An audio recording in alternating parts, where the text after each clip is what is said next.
pretty much the same for us as for everyone else. It's like your clay is still wet and everyone leaves fingerprints on ya. The art teacher of life hasn't gotten the kiln working, so we need to sit on the windowsill of time and bake in the sun of experience, and then we end up with bits closer to the sun that end up with the cracks of hard knocks because they bake quicker. Everybody goes through that.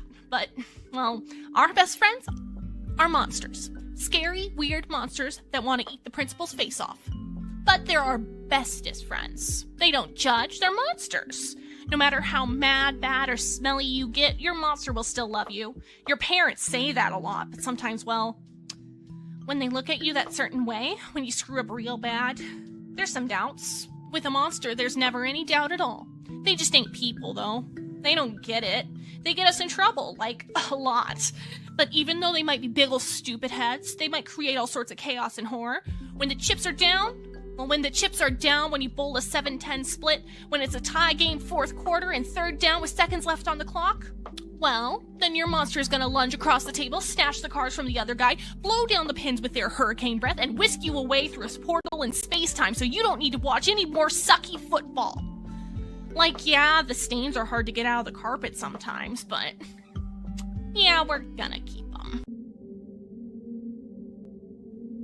I'm sorry that I'm not him. I'm not my father. You are not my father. You are your father's daughter. It's not that I didn't believe in the God I was taught, it's just that Papa was God to me, and now I don't think that God will ever forgive me. We are actually doing something. We are trying to find our fathers. You knew my father, Frederick Van Hallow.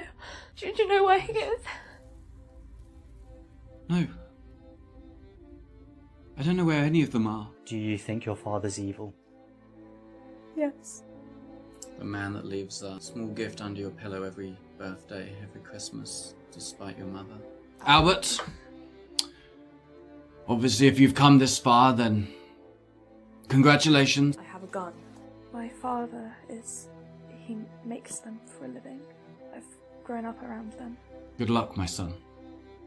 What lies beyond is what our family is here for. Hello. I see.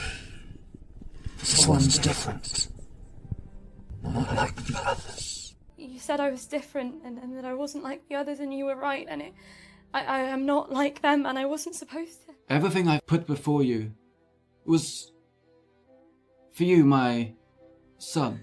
Clearly we were supposed to know, or at least I was supposed to know. It was my father's thing. You should take that off. I can't. It doesn't move. I know it was in our family for years, and it was not mine. It was not my right to take it. Blast straight out the back. This is a quality-made gun by your father. If you can accomplish anything that he was capable of in his youth. You look just like your father. I'm looking from that to the soot on the walls that might be my dad's. I sorely misunderestimated all three of you. I can see that now. I've lived with my anger for a long time. I did not need you to tell me that I can control it. It is a ridiculous notion, actually. The fact that it has to be sons. I've just spent so long killing every part of myself for him, and It's your need to keep up appearances meant more than my happiness, apparently. I think there's an awful lot that you can't be forgiven for. And you didn't give me much reason to love you either. You were like another father to me. Yes, your father may well have failed you. he did. You made every decision knowing everything. You knew this whole time that there is no God, there is no heaven. Was she truly so bad? If she wasn't that bad, I wouldn't be feeling this way. And I don't mean that anymore in the way that I used to think that nothing I wanted was relevant. I don't think I'm the same anymore as I used to be. And I think that's good.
Hello, and I'll remember to unmute myself. Hello and welcome to this next installment in Streaming Rainbow's Pride Month charity streams. I'm M. Hubbard. I'm super happy to be here as a guest GM for Streaming Rainbow. I actually was a player in last year's Pride charity game, or one of them. So super fun to be back again.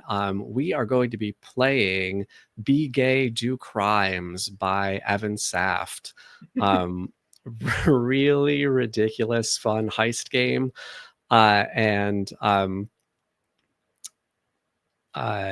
So we have some incentives that you can choose if you donate to the game. If you donate to the charity, link in the comments, I'm sure.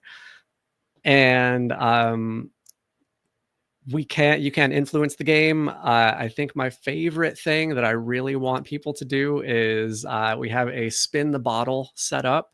I have it right here to my left, where I will spin the bottle and choose either a danger or a drama that will befall our characters in the game as soon as you tell me to. And there are a few other ways you can influence the game as well. So please check that out and donate to the wonderful charity Trans LifeLine. Also, anytime you donate any amount, you'll be entered into a drawing for a physical copy of Thirsty Sword Lesbians or Girl by Moonlight, donated to us by Evil Hat Productions. So if make sure you donate and put your name so you can be entered into the raffle. Only shipping in the US. I have an amazing group of players here, and I'm going to go ahead and let them introduce themselves really quickly before we dive in. Lex, you want to start? Hi, everyone.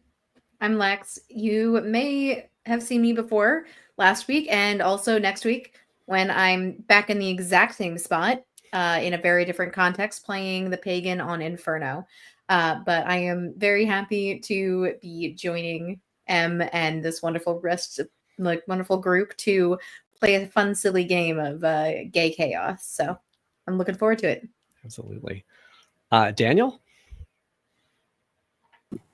Hello, I'm Daniel. I'll be playing Arb. He's this weird dude, and I've played in several Streaming Rainbow games already, including I've played Serpent in the first round of Kanto, and that was extremely fun. Eli was an amazing GM, and I'm super excited to be part of this charity stream for Queer Pride. It's just so amazing to me, and I'm very happy to be here. So yeah. Thanks. Tanya? Hello, everyone. My name is Tanya. I also go by Tanya Lashia in a lot of spaces. I am the main GM for the Aging Journey podcast, which is my podcast that I run. And then in the Twitch sphere, you'll see me dying a lot on the Symphony Entertainment channel. If you go over there, they play a lot of Call of Cthulhu, and I truly enjoy that horror atmosphere. Excited to be gay and do crimes today. Absolutely. Hey, and finally, Danny. Hey, everybody.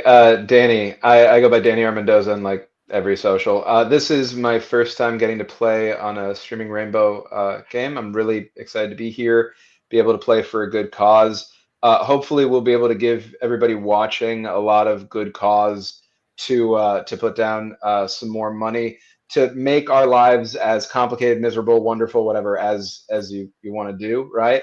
It's all going to be fun for us. We're going to make it pay off as much as we can. So yeah, super excited to be gay and do crimes, and super grateful to M, to the whole group, and to Streaming Rainbow for having me on. Thanks. Excellent. Okay. Are you all ready? You're ready to be gay and do crimes? Always. Okay. Always. So we're gonna. Did the session 0 mean nothing to you? Like preparation for this? Just have to check in. So we're going to open our scene in a dimly lit little club where the queer punk band Nightmare Friday has just finished their set. Just this small, dingy little space. It's like a bar, a little stage. There's no like backstage or anything like that. A couple hundred people turned up to listen to their favorite local punk band play. And smoke machine going, the probably still like some distortion pumping out of the speakers from the last notes that you've played, cheers from the crowd as the stage lights go down, and our band starts to make their way off stage after an amazing set. Let's start with the lead singer. So, Tanya, do you want to introduce us to Stacy, or Stacy with a Z, as she's sometimes known? Let us know kind of what we see, like as you're finished up, as you've like just finished your set, you've just done your encore or whatever, and also your style, your skill, your role in the band. We already know you're the singer, and tell us who you have a crush on as well. It's a bunch of stuff. Yeah, hopefully I remember all of them, but you'll remind me. Yes, I am playing Stacy, and you almost got it. It's actually Stacy. Very close though. And so I am playing Stacy. She is I'm gonna say she's about like a 4'5", like 4 or 5 foot fairy type woman. She doesn't have any wings, but she has like a cute little blue bob, and she has a bit of a curvaceous body, and she has she's wearing not necessarily a rock punk look. It's more kind of more emo, mostly black, like an off the shoulder with a little bit of color on a skin tight dress, where she also has black leggings and black boots as well. And I think she is an activist, lead vocals, and her crushes are Arb and Mac. And I think she is coming off the stage or coming around from the back area, and she's sort of like, I think she has somebody who kind of follows her around, like a groupie, who's like holding a nice lukewarm glass of water with like a pinch of salt and a touch of lemon. And she's just kind of following her around as I'm like spritzing myself with like a citrus smelling like water, just to like keep myself hydrated, so that I'm always ready just in case we want to do an encore. Excellent. I think let's go to, I feel like Arb would be the next one off the stage. Yeah. So Arb is, just imagine Cousin It, but buff as fuck. Just a column of blonde hair with huge jacked arms that just protruding out of this hair, and huge legs. No eyes, no face, nothing visible, but their fingers are sore and a little blistered from playing the bass in the performance that we just did. And they're just slowly following behind, keeping closer to Mac for sure, but because Mac, they are live for, die for, stalk for Mac, wholly and utterly. Is just they have such a deep infatuation with them. Mildly problematic, but it's fine. And they're just following close to them. They're rubbing their hands together, maybe getting out some chalk or something. They just pull things out of their hair. You don't know where it all comes from. You don't know if they're wearing clothes. It's just you reach in, they pull out something, and they're just like rubbing their hands, some like stuff to like help with the blistering and stuff. And their head just moves around as they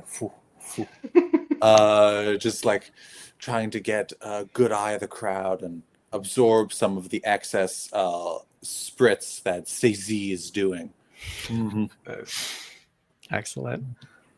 Let's go straight to Max since Arb's sticking close by.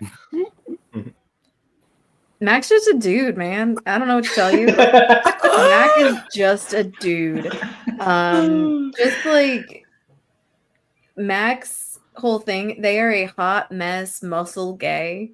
Do with that what you will. They spend almost any time that they are not on stage at the gym.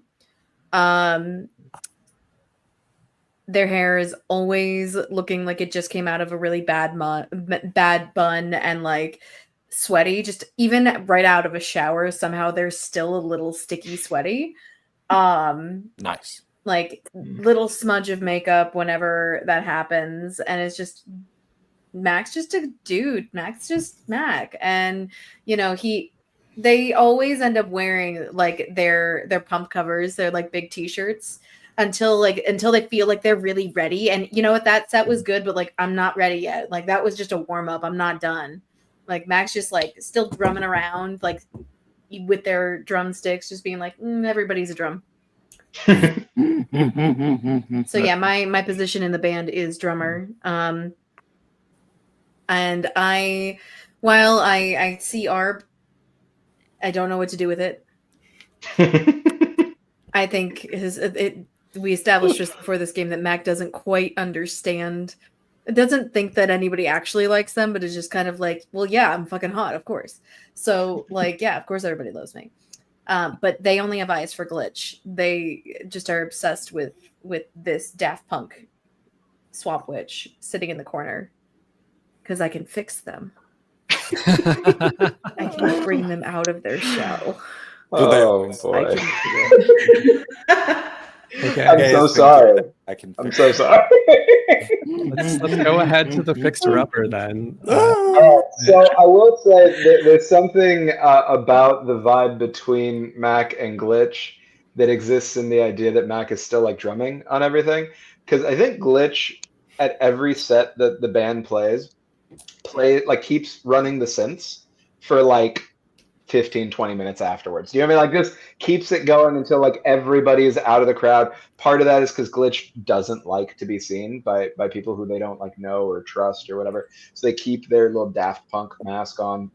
They use their spiteful magics to actually generate the synths and also to generate effects on their mask, which looks very techy, but is actually largely driven by magic, and again, spiteful magic, right? And also some sort of like illusory effects, right, that are used. We don't have a lot of money as a band, right? We're not really about that chasing that paper, so we use the magic to emphasize the fun, right?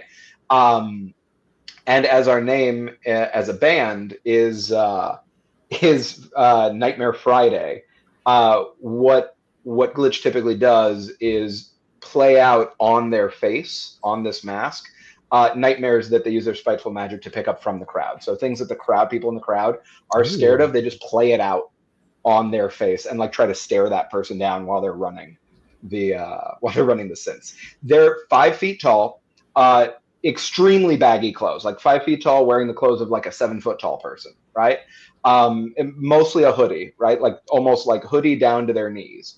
Where you can, when the few people get to see them, like their bandmates, when they do take their mask off, they're covered in moss and mud that you can't really tell at a distance if it's like coming out of them or if it's like just on them, maybe been on them long enough that the distinction doesn't matter. They when they don't have the mask on and when they're like traveling or moving around, they'll oftentimes put on sunglasses, even at night or inside. They'll put on headphones bigger than the ones that I have on right now to kind of make a statement also of like, I'm not going to listen to you, even though it seems like they can hear through them. They have 2 crushes. They have a crush on Stacy with a Z, who will for them always be Stacy with a Z, because when they met them, they were introduced as Stacy with a Z. And they just thought that that's the best way to refer to anyone they've ever heard. And Mac, who despite themselves, they have come to trust. It's like they adopted a golden retriever, right? And they just, they like to cuddle with a golden retriever sometimes, but sometimes they want them to leave them alone. So that's basically Glitch. The only thing I'll mention is that even when they have their mask on, anybody who's close enough to them who can hear them like above the music would hear a crunching sound because they're constantly snacking. Under the mask. Under the mask. Oh, yeah, absolutely. Okay. How is it getting in there? It's a good question. I mean, spiteful magics, probably. Right. Yeah. Love that you have spite for your snacks. Yeah. Okay, so as you are all exiting the stage, there are some kind of music comes on the speakers. You're the last band, you're the closer for the night, but the bar's not closed yet. So you're climbing down from the stage, and the crowd is kind of gathering up around you. You're just kind of stepping off the stage to one side. People are like clapping you on the shoulder and saying how much they loved you, and kind of push your way through the crowd and see a familiar face sort of standing nearby waiting for you. And it is, I have to use one of, somebody donated a name here, character name. It's Ruby Soho, who is a friend to the band. She's a musician who's on your label of Molotov Records. Just little indie punk label, local, super small. She is just everybody's favorite queer pop star, but hangs out with the punk bands. Got like big curly red hair, makeup done up perfectly, kind of drag queen aesthetic, and she's there clearly like a little agitated and waiting for you guys to come off stage.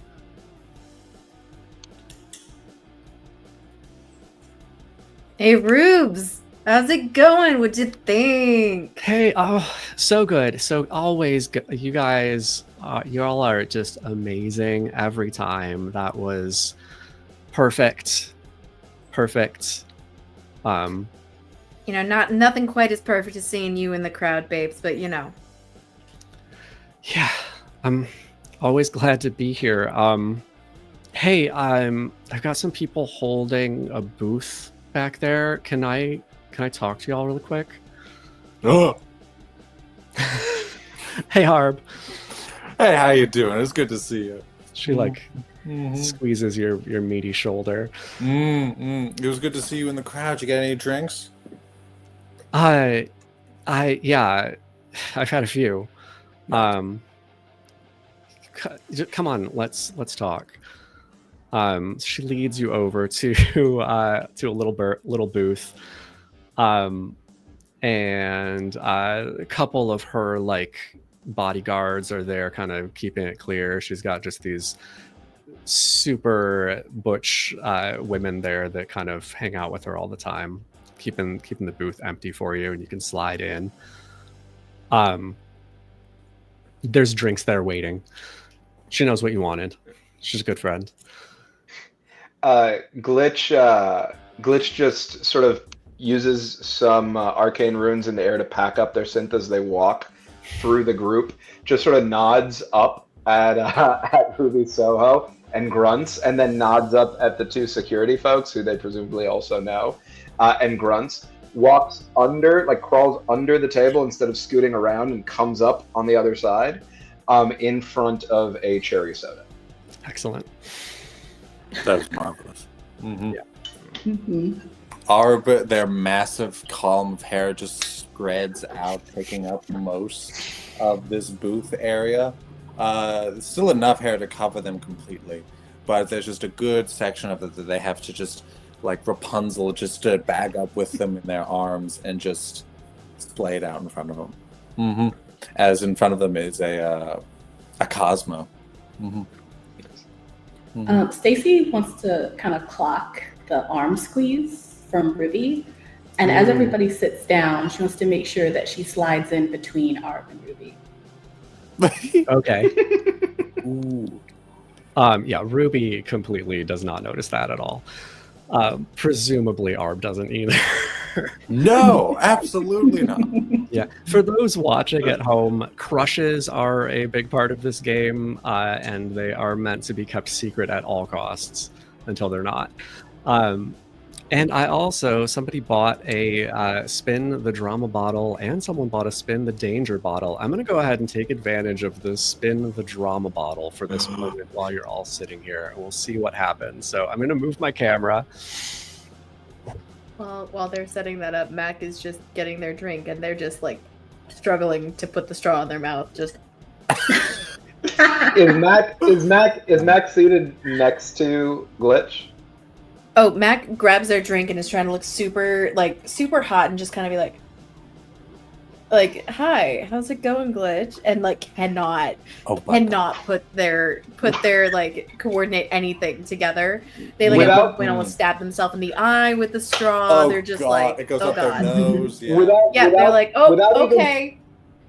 Without even fully looking over, Glitch just reaches their arm up and moves the straw over into Mac's mouth. And then puts the arm back down. What are you doing? Where'd you come from? Why are you always in the corners?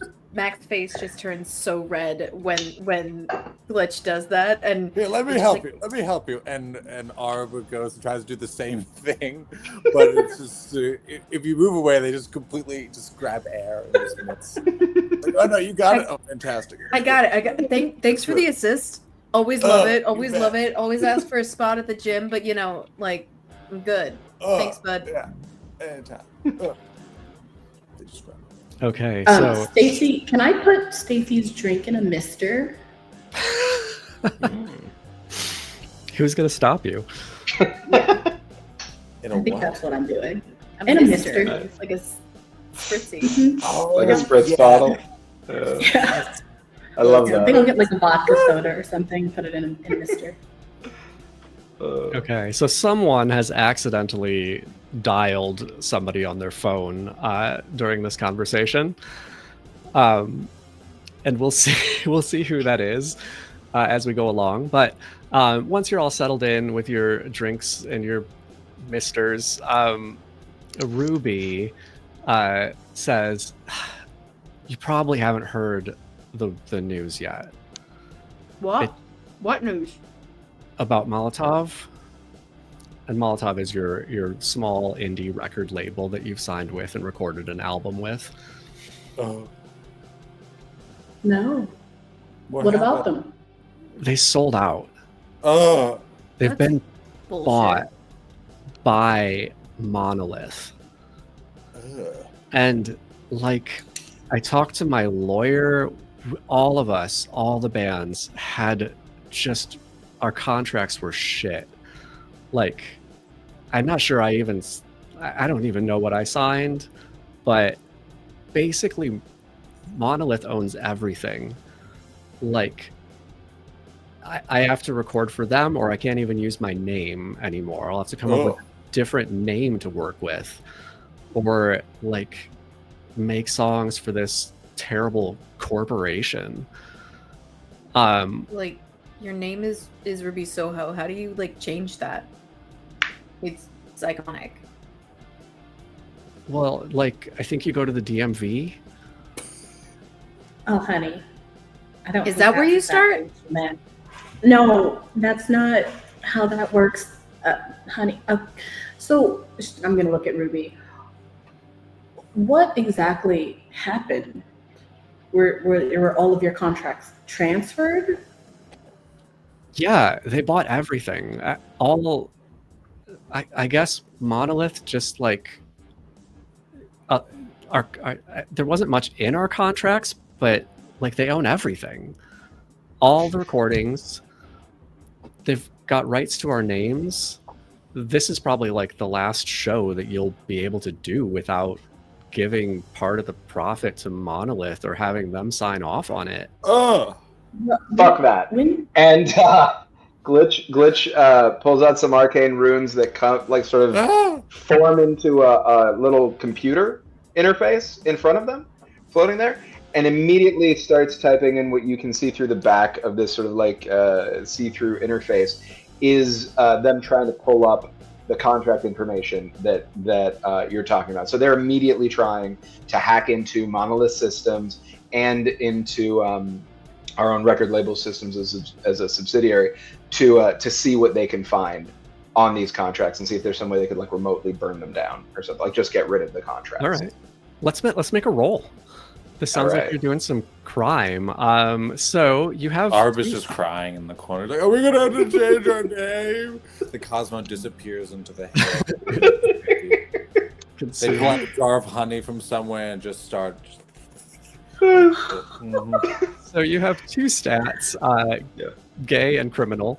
Right now they're both set at 3, so you want to roll under that. I'll say there was an advantage that was donated without a player attached to it, so I will let you all as a group decide when you want to use that. That'll give you an extra die to roll, basically. It's up to y'all. We can say that this is the first roll of the game, or we can use it if you want to see if we can get in. Do it. Yeah, do it. Yeah? Why not? Do it. All right. So Fuck it. Somebody else will donate another advantage, okay? That's what's gonna happen. That's what we want. We're gonna burn through these as quick as possible so that people at home. We are gonna pull a black well and Make just it use rain. all of our stuff as quickly as we can. Exactly. And by the way, this is Glitch is supercharged with this advantage, right? So what you see with Glitch is just like they are just chugging through a straw this cherry soda while they're just like super zoned in to the hack. That is double force. That is double force. So that advantage did nothing for us. Well, you're also using your hacker roll, so Triple advantage. Roll another, yeah. So we're gonna do another one here. That's a 2. That's okay, where that's a 2. Okay. There it is. That's where the advantage got us. Okay. That's a success. Do you want to go for a fabulous on this? You know what? I will say that Glitch is so locked in using their spiteful magics for this hack that you just see arcane runes flashing and shooting off sparks in every direction. It's sort of like at this private table at this club, we have like a non-douchey bottle service kind of situation where it's just going like shooting off magical energy in all directions and in as many colors as they can muster as they try to push through these defenses. The wind starts to kick up and my hair is just a mess now. So it's got to get everyone's faces. So that was 2 for criminal. Now I'm rolling on gay. Am I rolling just 1 dice for this? Roll the stat you didn't use. I feel like it's 1 die. Yeah. Copy. Oh, that got cocked. Let me try to do that again. Stuck. Respect the Oh, cock. that's a 3. That's a thank you. Right. I appreciate that. That's a 3. Is it meets it beats it? Yes. Yeah. If you roll over the stat, you fail. So, Awesome. you've succeeded. Mark 1 fabulous on your sheet, and you are impressing your crush by being a gay criminal. No. Which crush are you impressing with this? So is it something that I determine, or is it something that am I trying to impress this particular crush? How do you want to interpret that? I mean, I'm inclined to say Mac because Mac's the one who's next to me, right? And who I just helped out with the soda, and Mac got very with their drink. Mac got very embarrassed that I would have clocked, right? So I think here maybe it was about trying to draw a bit more attention to myself so they don't feel so like everybody's looking at them, you know? But without acknowledging them at all myself, and just trying to be as hyper competent as possible. So I'm just in there doing it and thinking the whole time to the side, like, are they watching me? Are they watching me? I hope that they're watching me. I hope I look cool. But without ever looking in that direction. I actually look a little bit at Stacy at the same time, but really it's for Mac. Yeah. So yeah, you're hacking in using your phone. No, this is a GM question, but the way I was thinking is just like they use their synths, as they just made their synths come into existence through the use of arcane runes. They use arcane runes to transform that synth sort of thing into a hacking laptop interface with like a Minority Report style, like see-through Got interface. Kind of Got it. Okay. Yeah. So the runes are flying about. They spell out "I'm in," and you get access to the set of really sloppy contracts that Arb signed for everybody.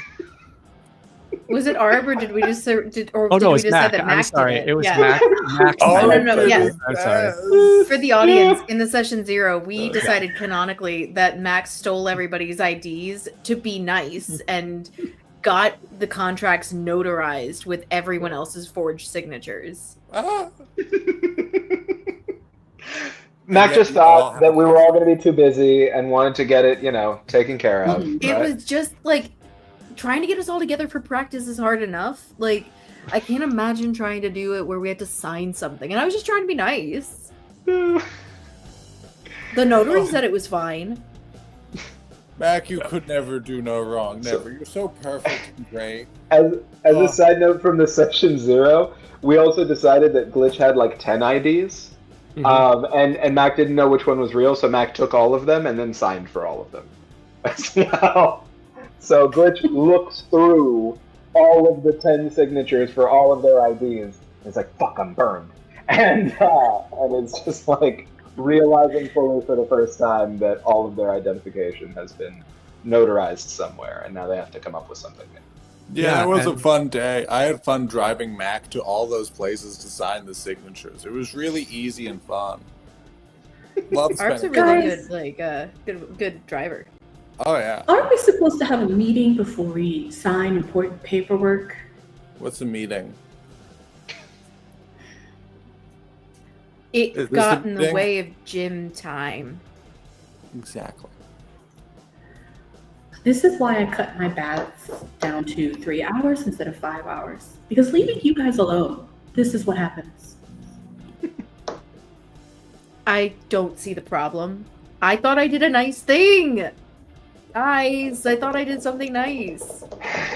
It's done, Mac. It's fine. Glitch keeps trying to delete these files, but they seem to be protected in a way that Glitch can't get through.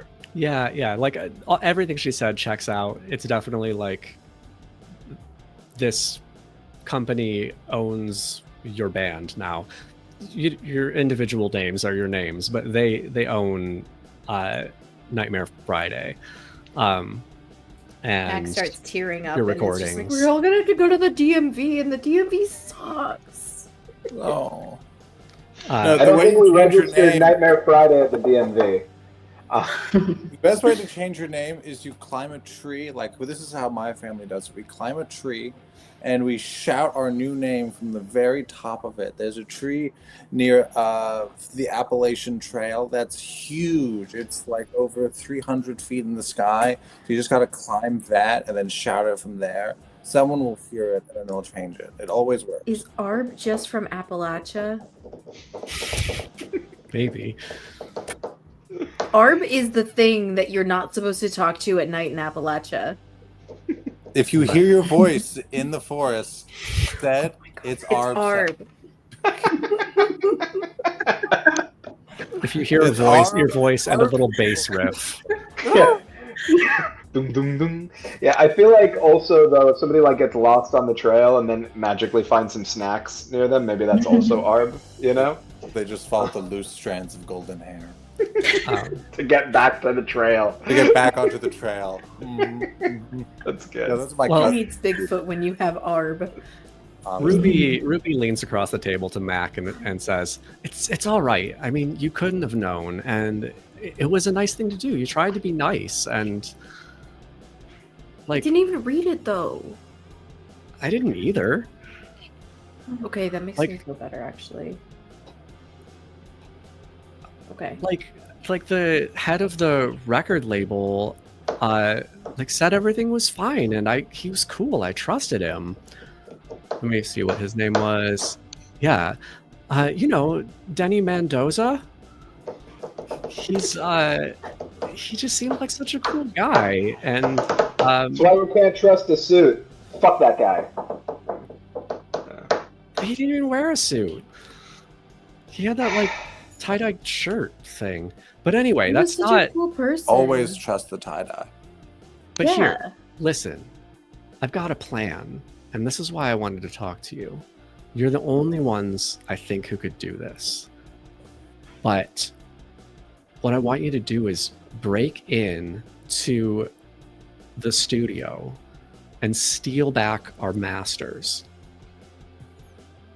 Like, they own the rights to them, but just like, fuck them. They can't keep them. Take them back. Yes. Guys, let's do it. Let's do it. Ruby, sweetheart, when do you want us to do this? So they're having this like party, this gala thing to celebrate the merger or the acquisition or whatever of our label on Thursday night. I thought that would be a perfect time to get in.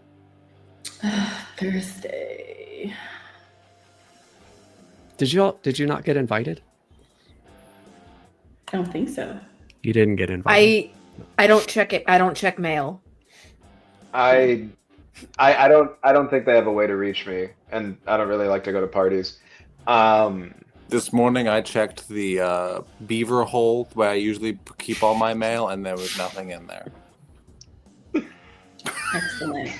So no, I don't think we were Checks out. invited. While still in the system, I think that Glitch goes and checks to see if they can find like an RSVP list or some kind of security list that might be letting people in, to see if we're there or not, with the intent to like add us if we're not there, or to verify that we're there if we are. All right. But like, Yeah, I'll tell you now that you weren't invited. And as far as like getting invites or whatever, we can save that for when we're diving into the whole heist thing. But Ruby says, well, I'll be there, so I can. I mean, I don't know. I don't know what I can do, but I'm supposed to like be at the party, so I can help from there. But I think like nobody's going to be in the studios. It'll be a perfect time, and we'll just like fuck them up however we can. Oh, this is so much pressure. Oh boy, I don't know if we can do this. Maybe we just go into the forest. Going to the forest helps. Let's go to the forest. And they try to leave, trip over their own hair, fall onto the ground. Hey, while you're doing that, let me spin the drama bottle for Arb, because I have one of those floating here. Oh no! It's right now. Drama. I got one for Mac too, but I'll hold on to it for right now. Okay, Nice. Bouncing over. Bottle. I love the red velvet. Oh, Eli. Drama. This is what you were scheming. Oh, fun. Oops. Oops, it's So as you're that's a really good question. As you're stumbling out of the booth, you straighten up, and there before you. Oh yeah, so like I fall down onto the ground, and my head lands right next near someone's feet, and I looking up at their feet, like, those shoes, those legs, oh no! And I look up and I see the face of my ex, who just is the most normal looking person you've ever seen. They look like they're about to sell you like solar power panels or something. Like they go from house to house in a blue, in like some sort of blue polo shirt and khakis, and it's just pleated. What?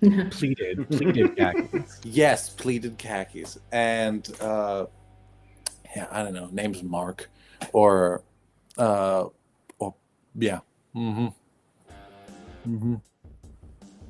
Just Mark. Oh, hey, Arb. Oh, they try to like lay down. Like, what brings you here, Mm-hmm. They try to be so cool about it, try to recover. Can I roll a gay check to see if they recover? Absolutely. Amazing. Do you have anything that would apply any of your is this bear things? I don't think. I don't know. Bears aren't typically known for their sexiness or seductive. Not even, but just like their recoverability. Yeah. Oh, I rolled a 6. That's terrible. That is. Yeah, you rolled a little under. Yes. So they had a jar of honey with them at the start of this, and I think they just it crashed onto the ground so when they fell. So now they're just kind of covered in honey and it's like sticking to their hair. Some shards of glass, and they cut themselves like, ow, ooh, what brings you here? Did you enjoy the show? Did you watch the show? Same old ARP. Yeah, I caught some of it. I was actually here with the opening band, out past Strychnine. Oh. So I came out to see. Out past Strychnine? Yeah, I came out to see them. Oh. And we've just been hanging out since then. So I did hear your set. It was fine. Oh, thanks. Well, thank you. I mean, we're doing great as a band. Always happy to perform for our DNs. If you excuse me, I gotta go to the bathroom, and they just go to the bathroom. It's right there. Yeah, they just go in there. Just like get all the glass and honey out of their hair and stuff. Okay. Just like using the sink. They're in there for a while. All right. Yeah, I guess Mark moves on.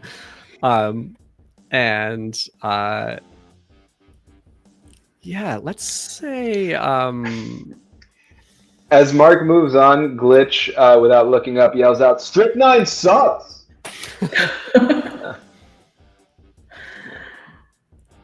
I think let's see. Stacy is sitting next to Mac, right? I think I was sitting next to Ruby and Arb. I don't know where Mac was. Oh, okay. Mac is next to Glitch.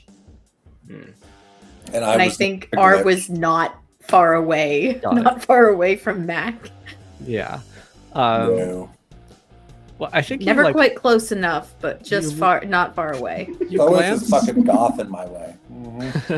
You glance over and see Mac's phone sitting on the table, face up, and they're clearly on a call with Denny Mendoza, the former owner of your record label.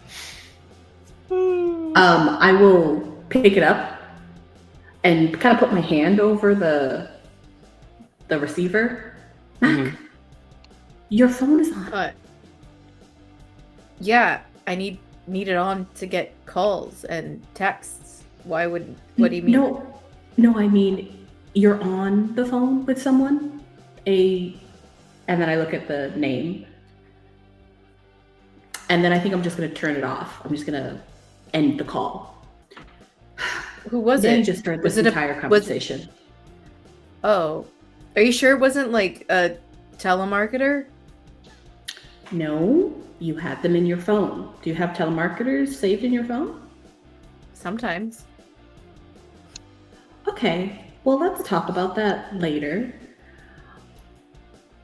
But I'm pretty sure you accidentally called Danny. Denny.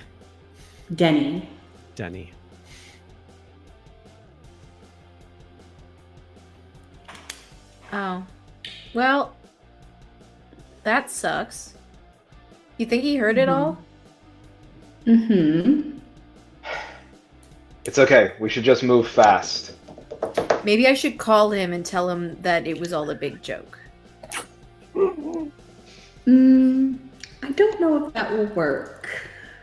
I mean, come on. The dude wears tie-dye all the time. He can take a joke. Like, he knows it's a joke. Like, it's just funny. I mean, it's like, yeah, it's just a joke, right? I don't think that Denny is our friend. I think we should move before Denny can try to stop us. But he was so nice. Nice enough to sell off our band name and the rights to all of our music without telling us or giving us a say. And that's sarcasm. He's not actually nice. Yeah, buddy, I'm sorry. Yeah. No. So let's go fuck them up. And then you just hear more snacking. They're trying to bring up their energy level. Mac is like accepting that this person that they thought was a bit of a friend is not a friend. They go, you know what? Fuck it. I'm ready. Let's go. Whoa! Let's go. Hell And they're just wearing a save a horse, ride a cowgirl tank top. Yes. And they're like, yeah, let's go.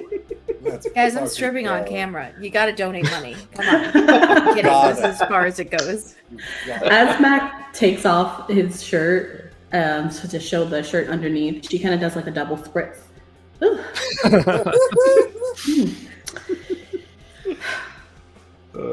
Let's go. I'm ready. I am pumped up and I am ready to, like, I don't know what masters are, but we need them back. Yeah, That's rude. So pretty. Thank God. I'd like to jump ahead to Thursday night as you begin this heist. You don't need to like plan anything out as a group. We're just gonna sort of wing it. And you honestly seem like the group that probably didn't plan anything out. Arm is still probably at the bathroom still, even on Thursday, still trying to get glass and honey out of there. Yeah, that honey is going to be a problem. Yeah. I think Stacey like helps you. She kind of like shows up with some good shampoo, some conditioner, does the deep condition. Oh, thanks, Stacey. Oh, Mark being what an asshole. Oh. No, you're perfect. Let me just you know what a back of your master's hair. is? I don't know what that is. Yes, I do know what a master's is. We'll have a meeting about it. Oh, okay. I'll get a meeting. Oh. Thanks for coming. I really appreciate it. Ow. Anytime. Literally, anytime. You can ask me to come over anytime. Oh. Yeah. Sorry, I was just reading that there was a donation that used one of the Inferno incentives to give Arb a gun. Oh my God! Yes. So we'll roll with it.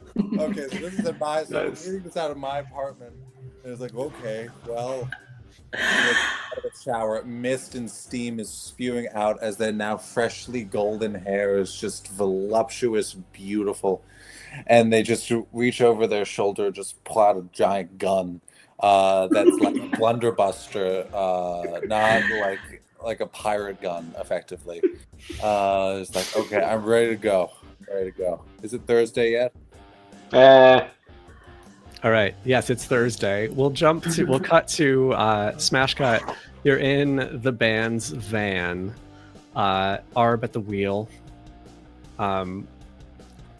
Hair completely obscuring vision. But they know they're going the right way. There's one thing they know. It's a sense of direction. You're the driver. And you're pulling up. I'm a driver. I'm an actual bear. You're pulling up to the this big office building downtown. Nobody decided what city we're in, so I don't know where we are, but big shiny glass skyscraper. Kansas City, Missouri. I don't know. Somewhere really random. The recording industry capital of exactly. Kansas City, Missouri. Yeah. I was like, it needs to be somewhere really random and completely out of hat. Yeah. Yeah, So. the way where punk bands do not play ever, but yet somehow we do. Cheyenne, Wyoming. That's where we are. Yes. Yes. Okay. Love that. So the only skyscraper in Cheyenne, Wyoming. And what's your entry? Like, what are you doing? Where are you heading in? What does it look like Front down door? here? Like when we pull up, yeah. What is it like? Is it big glass doors? Are there side What's entrances? the vibe? There are big glass doors. There are side entrances. You could go around to the loading dock. I guess the question is, did you get yourselves invitations to the party? Are you catering? Are you actually going in through the party or avoiding it entirely? Whatever you want to do, we'll make up details around it. Do we know what? Sorry. Do we know what floor the party's on? Yes. What floor is it? 12. Great. It's like the floor below the recording studios. Okay. Yeah. So Are we able to just walk in the doors? Like, is there Right. anything stopping us from getting into the building itself? You can walk into the building. There is like a desk with security. You can tell me how much like preparation you've done if you know what the security situation is. You can know that. I'd recommend on Glitch's side, if everybody else agrees. Certainly, Glitch would want to have tried to find like some schematics on the building ahead of time. Ductwork, sewer system, optimal like entries and exits. Would have also carved into some swamp paraphernalia, like just like mossy, rotting pieces of wood, some runic symbols that would have allowed the people who hold it to speak to each other through magical means, even though they absolutely could have just gotten surveillances or like gotten actual like walkie-talkies.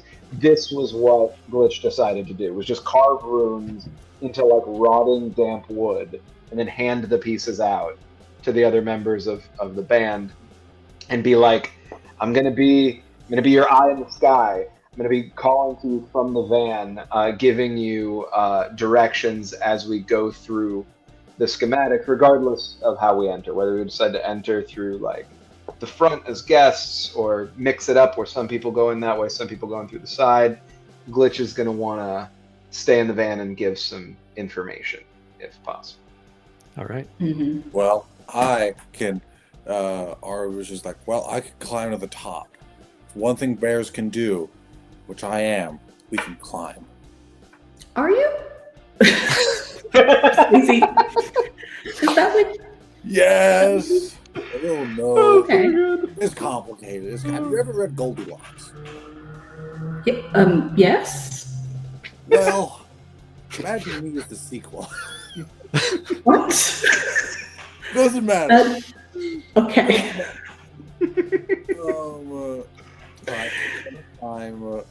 Bears can climb like trees and shit, so I could probably like climb the glass perfectly cast fingers first, kind of thing. Mm-hmm. All right. I like it. I'm putting it out there. I can make a distraction. What kind of distraction? I don't know. Some sort of medical emergency? You're asking Are you too feeling many questions, okay? man. I'm feeling great. You sure? Yeah. Oh, okay. I got like a whole I hit a whole PR at the gym today. I'm feeling great. Nice. Ooh, good. I think I saw you there. Weren't you No, there? you didn't. No, you didn't.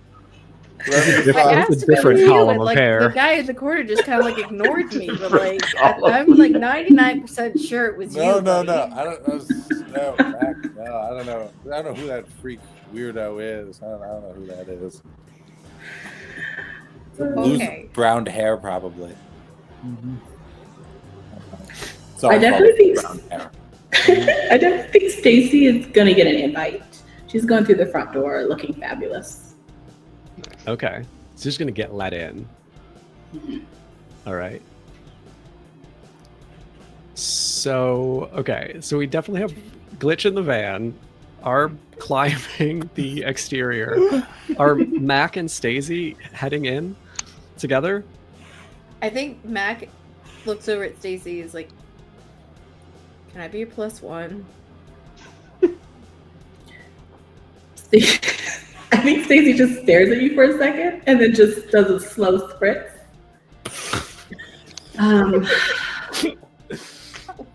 Of course. Yes. I feel like that's gonna be easier than pretending I'm sick. I mean, nobody would No. believe it. No, I totally agree. Yep. We should actually just hold arms, like maybe lock arms to walk in, just to sell it. Yeah, I mean, to sell it, of course. Yeah, Yeah, I think so. absolutely. She's gonna Great. grab Cool. their arm. Okay. Wait, Matt. Wait. The Arb yanks out a piece of just a single strand of that golden hair. Take this for good luck. I just kind of drape it. I don't know. Just like wraps around my shoulders. Mac is fully dressed, just like the way I am now, like in a muscle tank. Like standing next to Stacy, and who's decked out in like a beautiful floor-length gown, gorgeous, femme to the nth degree. I'm just like, yeah.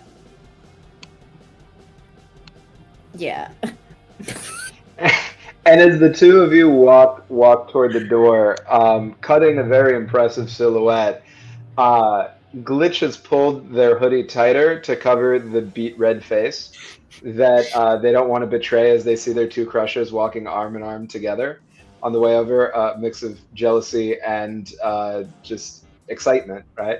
That they're finding it hard to contain.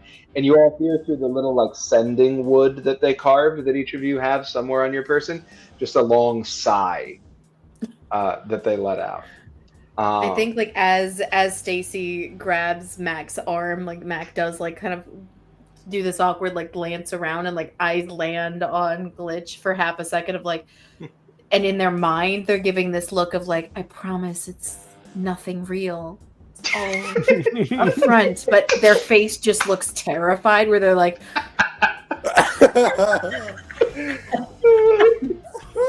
That's great. Wow.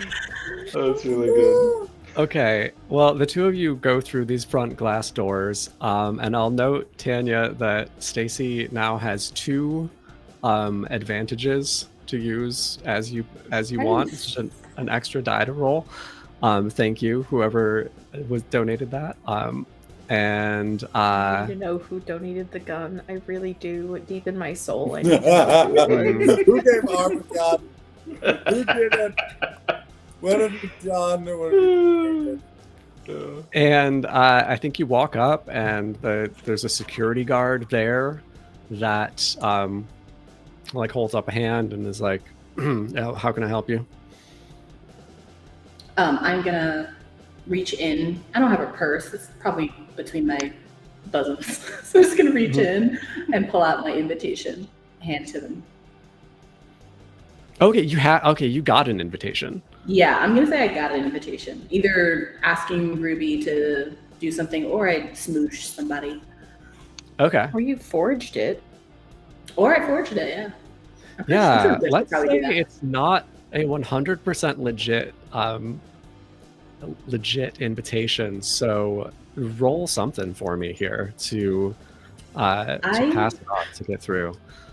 Think I'm gonna roll. Well, Can I make an argument for you, Tanya? yes. Roll criminal, but then please, dear God, go for gay criminal because we look very gay next to each other and That's it's true. selling it. That's a good point. Yeah. And I It would makes say- the guard completely forget that there are smudges where the ink didn't dry right.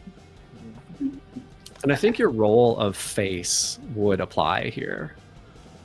Okay. So I'm rolling 3. If you want to use an advantage on it, that's yours to do with what you want. Yeah, I'll do it. You got 2 of them, so Nice. and you want to get under or 3 or under. Do I don't add them together? Right? No, just your lowest. Okay. 1 was my lowest. All right. Do you want to roll with Gay as well and try to be fabulous here? Absolutely, yeah.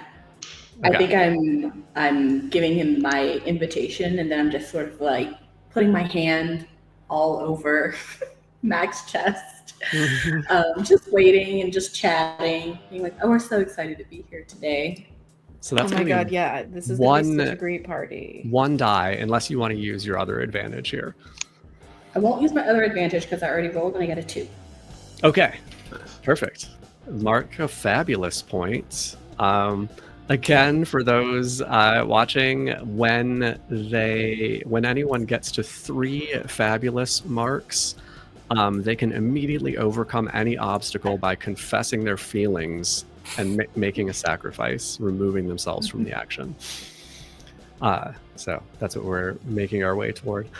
And also a reminder for players that you can use your flashbacks to increase your criminal rating and decrease your gay, and you can use make an awkward advance to do the opposite.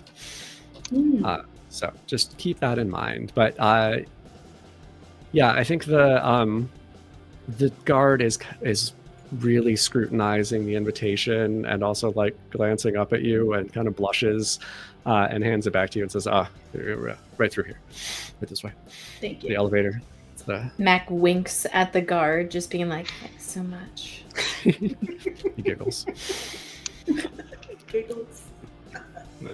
And you can head to the elevator. Meanwhile, Arb is climbing the exterior of the building. Let's get a roll for that as well. Sure. Let's do a criminal. Okay. 4. Unless you want to say that you used a flash, I feel like there was enough of the argument of like there was a flashback of him planning to climb the building. Also, this is definitely bear things. Well, And it's bear things. Clearly, Definitely bear things. Bear things. Bear So things. like take advantage and up your crim. Sure. I'll do all of that. So I'll roll the advantage die. That's a 6. And so still a 4.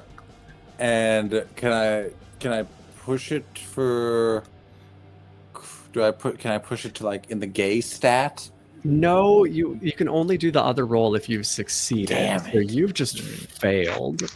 I think kind of cutting back to Stacey and Mac inside as you're waiting for the elevator. This is like the lobby is maybe like 2 stories high, and you're waiting for the elevator to come down. And glance over, and you can see just a big furry shape up against one of the windows, kind of sliding back down.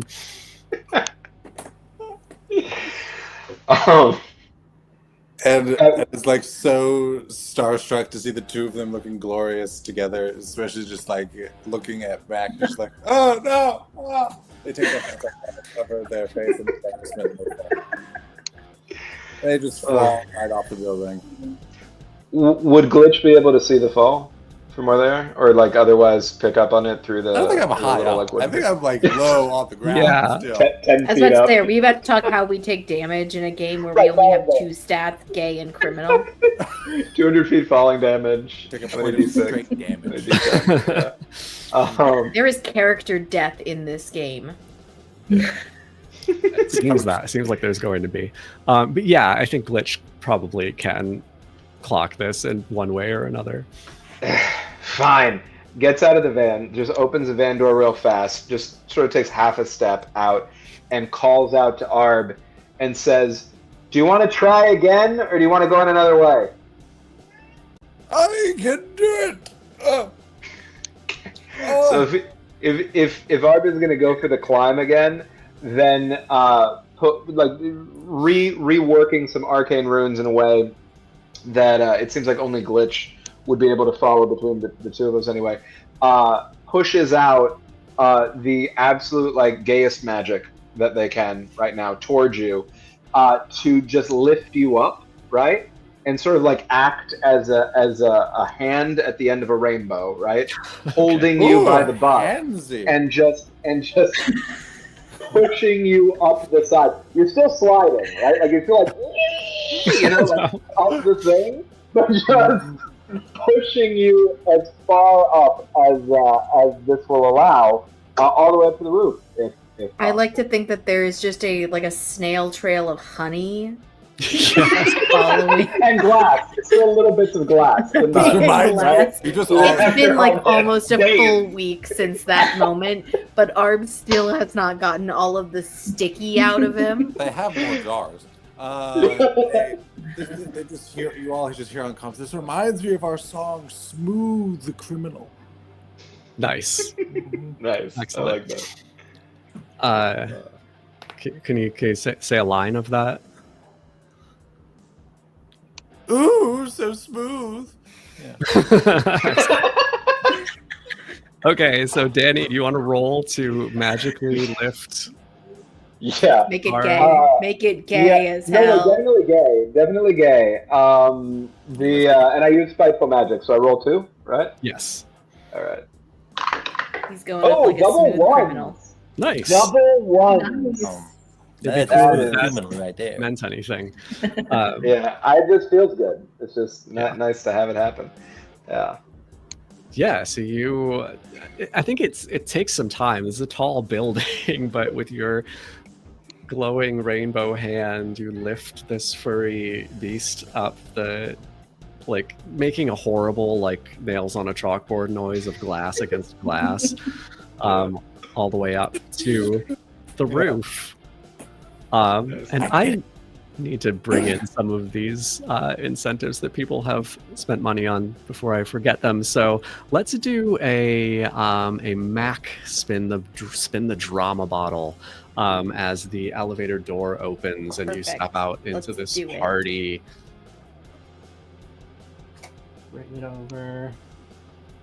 I'm gonna go the opposite direction. Okay. Closest drama. Thank you very much, Eli. Greatly appreciate it. I knew you had something nefarious planned. I got you. You forgot the lyrics again. Which figure out how that works. You forget we're pulling off a heist. Yeah, I would interpret that as you forgot the plan. Yeah. Wait. Stacy. I always get the name wrong, but Stacy. What's next? What do you got it? Can I just give you the answer to that since you've planned this out? It's just like the third verse of your song, Goose Palouse. So you know exactly what to do. Third verse, Goose Palouse. Goose Palouse. As you step out into this big open space, filled with fancy looking people in their fancy clothes, cocktail dresses, and designer suits, people just kind of mingling around. There's music playing, and I'm gonna say, just to bring this drama bottle in a little harder, someone immediately whisks Stacey away. Yeah, I'm gonna just be like, okay, you know what to do. And I'm gonna go off. Oh no. Stacey, I'm not the singer. I don't sing. I hit drums and oh god, it's crashing right and die. I don't know. Oh fuck. we don't have earphones, like we don't have any of those things, but I think there's like this understanding of the, you know, whatever you were calling Danny, the like basically the Rocky Talkie. I always forget what. Yeah, the Rocky Talkie. The Rocky Talkie. Like what you were calling That's exactly for that. it. Like Yes. I think Mac like goes up and like puts hand to the air. Eagle's nest. I'm lost. I don't know what to do. I'm stuck. Buddy, you can lost just the call plot. me. Buddy, it's okay. It's okay. You can just call me. What do you need? Wait, glitch? What? Glitch. That's Eagle's Nest. We went over the code name. Did we? You chose Eagle's Nest for me. I thought it was What was stupid. I again? I don't remember what I was again. You were Bear. Oh, okay. Good. Now that's easy to remember. Yeah. Buddy, just tell me what you need. I can pull it up for you. I'm at the party and I don't know where I go now. What are we? I forgot the lyrics to Goose Palouse. It's okay. Why do you need the lyrics to Goose Palouse? Do you need all the lyrics to Goose Palouse? No. This little voice in my head says that the plan is exactly like the lyrics of the third verse part. Okay. I don't sing. I don't sing. I mean, me either. Stacy, can you hear us? I think Stacy is like schmoozing with someone else. So she's trying to she's trying to talk to you. And what did you say that was? Can you say that again? Oh, I love that rendition of that song. It's Goose Palouse, the plural of geese police.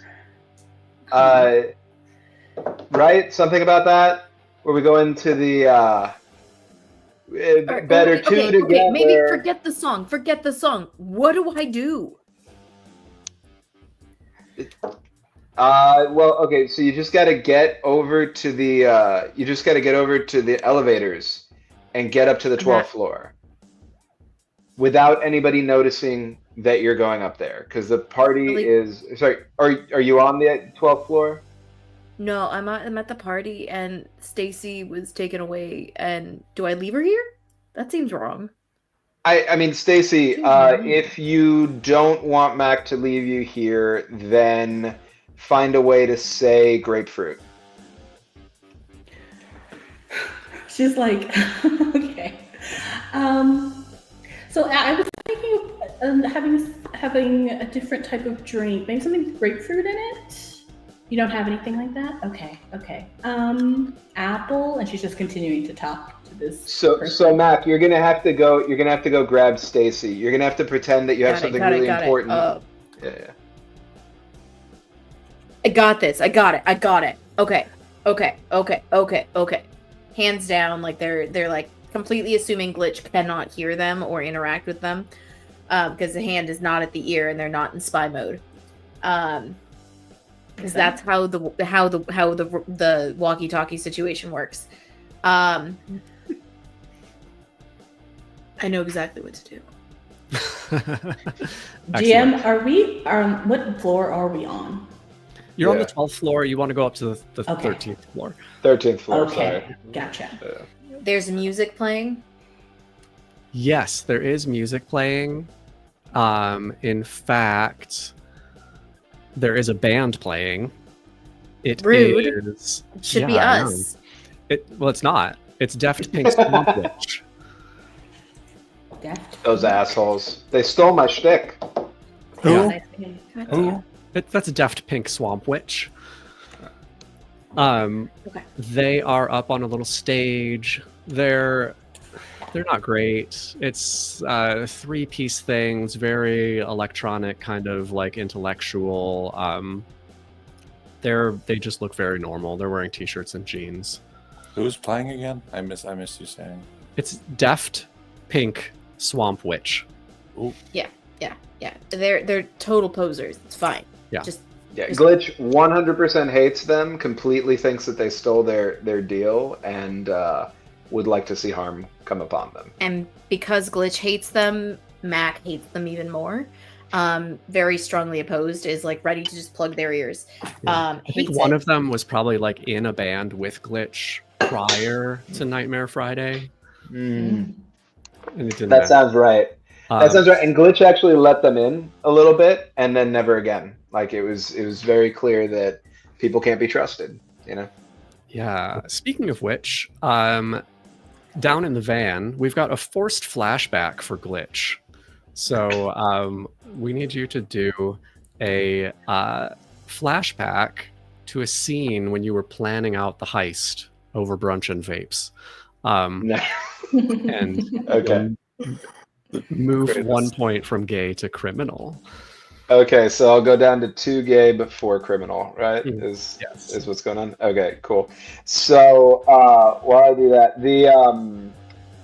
yeah, you just see a cloud of seemingly infinite like vape smoke come out around them, and somehow, even though you're just watching this, you know it's cherry flavored, right?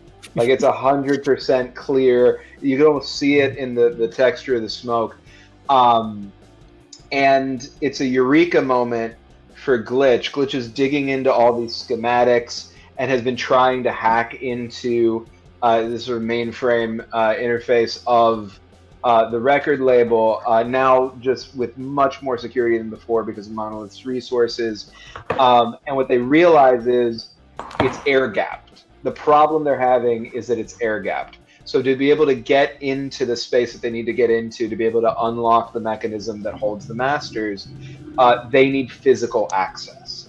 So they can do remote access from the van, because they still don't want to go inside, by taking a USB stick and having it put it into this air-gapped computer. And they make 2 of the stick that have to work together. One of them is Stacy's, one of them is Mac's. So 2 of them got to go up together, put them both into the system, and then we can get through. All right. Foolproof. Nothing could go wrong. Right. Nothing. What's wrong with making 2 people have to do that together? Yeah. Let's go ahead. I want to get to Arb in just a minute, but we got a drama bottle for Stacy. So as you are getting your fruity drink from the bar, let's see what happens.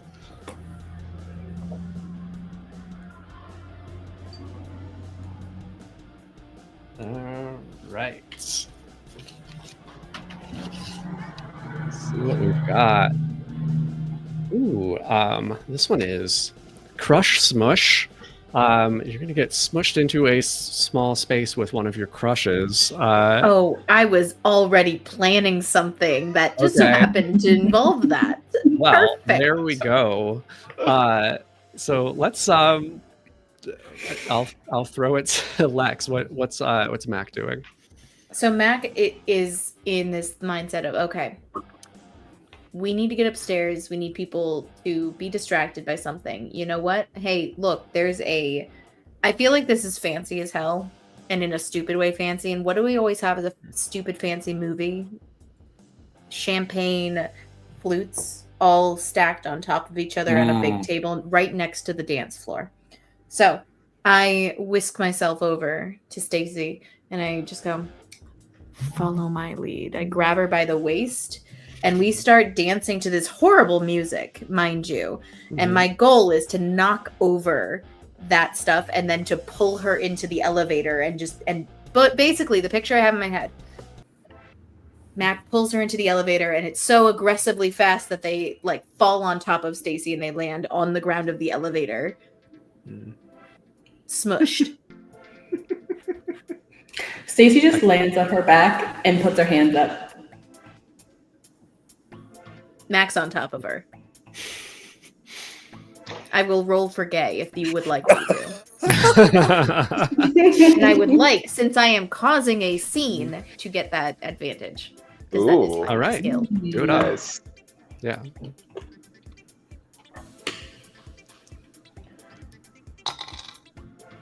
That's a 2. Nice. So I pass. All right. So yeah, you've caused a scene. What's your goal with causing the scene? Oh, my goal was to distract everybody, make a huge mess upstairs so that they Okay. all have to be paying attention over that way. So Got that it. when we go on the elevator, it's like not even a thing. Yep. Success. Yeah, you're heading up one floor to the offices of the Could have record taken company. the stairs. Could have taken the stairs, but you wouldn't have gotten smushed then. Nope, then Yeah. the smush wouldn't have happened. Meanwhile, up on the roof, what's happening up there? So as I am lifted by magic, I climb over the edge. My calloused bare fingers lift myself up, and I'm on the roof. And can I use some of the names given yet? Or Yes, please. Please do. So I think as soon as they get up onto the roof, there are people up there.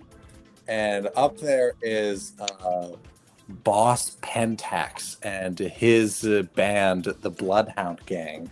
Okay. I think they're trying to do the same thing we're doing, but they were smart and trying to go through the roof. And we're just like, oh, what are you guys doing here?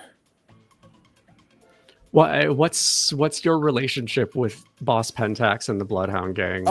Rivals. Okay. Just, like, I do want this to end up just being a fight on the roof. Okay. I like it. Just truly just a fight on the roof. It's like true rivals. I think like bloodhounds.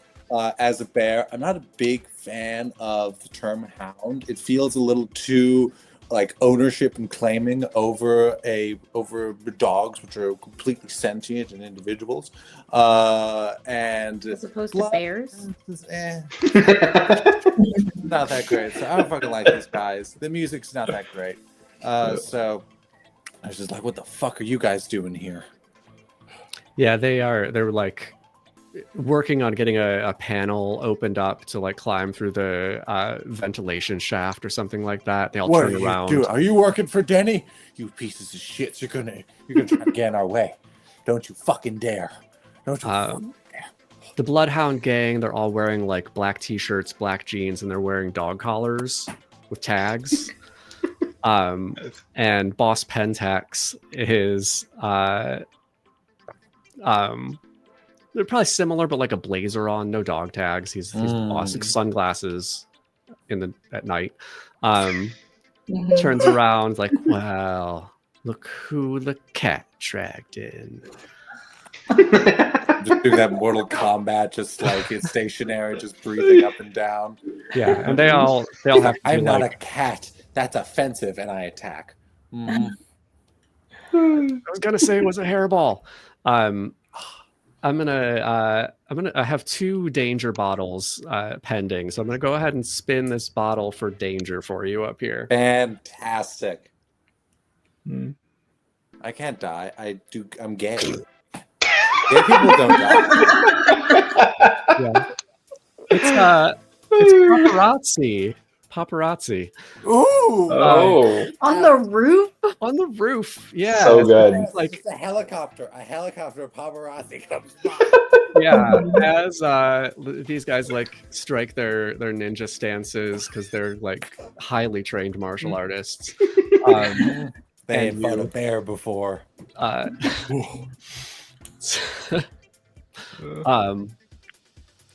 Yeah, if like a little line drops down and somebody slides down and you see the flash camera going off as the paparazzi are also there photographing this event up here, maybe live streaming it, honestly. Wow. So you want to give me a roll to fight these Sure. And I'm musical going to use a ninjas? flashback. Okay. So I flash back to just to my parents, who are, you can't tell if they're human or animal. I mean, they're all animals. You can't tell what the species is, and they're just like, training me how to defend myself. It's just like, we're teaching you these skills so you can be safe when we're not around you. So that way we trust that you can take care of yourself. And little Arb, who looks the exact same, exact arms, just tinier. It's the exact same. Just like it nods his head, everything, all the hair shaking up and down. And it's just like, I will, Dad. I will protect myself and my friends. And I attack. So what does the flashback do again? I don't remember. That you're going to take 1 point from Gay and add it to Criminal. So you'll have 4 in Criminal and 2 in Gay. Okay. Does that help me with my roll in any way? If you're rolling Criminal, yes, and hopefully you are. I am rolling Criminal. I'm not doing that. Are you adding Bear to this as well? Absolutely. What does that do? Always. You roll 2 dice. Fantastic. I'll take the lowest. Under a 4. 1. I rolled a 1 and a Excellent. 6. Beautiful. Yeah, so you just start clobbering these this group of ninjas. Like They Tarzan fighting style. yeah, they come at you one at a time. Classic. And while you're being filmed from above by the paparazzi, do you want to go for a fabulous here? Oh, you're so right. You'll have to. I mean, you'll have to roll under a 2 because you'll be rolling your Gay stat. So, if you don't succeed, you'll introduce a now I complication. understand how this game works. Okay. Yes, just in time. 3. Damn. Yes. So please introduce a complication as you fail to be fabulous. Some of my hair. One of these guys pulls out a knife, and some of my hair cuts off. Oh no. And with it, a bunch of honey jars and a couple of other things spill out. And it's like, you motherfucker. And you can see just like half of my pec, just like it cut it just like right at the tips. So about all of one half of my body is showing. Oh. And about like I am wearing like I am wearing clothes. It's just all pockets. And pocket pull out my gun and I shoot this guy. I pull out my gun, shoot him, and just shoot everyone else because you cut my hair. I'm done. It's It's got 1 bullet. It's got 1 fucking bullet, man. The 1 bullet blunderbuss, I right? have more than one. It's like- No, it shoots them, it ricochets off the knife and kills the rest of them. You're just gonna pull a Deadpool and like make one shot do everything. Exactly. I'm gay. I can do whatever I want. That's true. You're gay and it's June. It's homophobic if you don't do whatever you want. Exactly. We're not on the side of homophobes here, okay? We are on the side of the gays, the theys, everybody. Absolutely. Okay. After that happens. Are you heading? I think all of that is a complication. You've left like evidence and bodies behind. They're all alive. All right. Just wounded. Yes. So are you heading into the building then? Yeah, I start reloading my gun and I head downstairs. All right. Let's take a quick break here, and then we will we'll get back together with everybody heading into, not everybody, but those of you who are heading into the building. Beautiful. Thank you. We're gonna take 10.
pretty much the same for us as for everyone else. It's like your clay is still wet and everyone leaves fingerprints on you.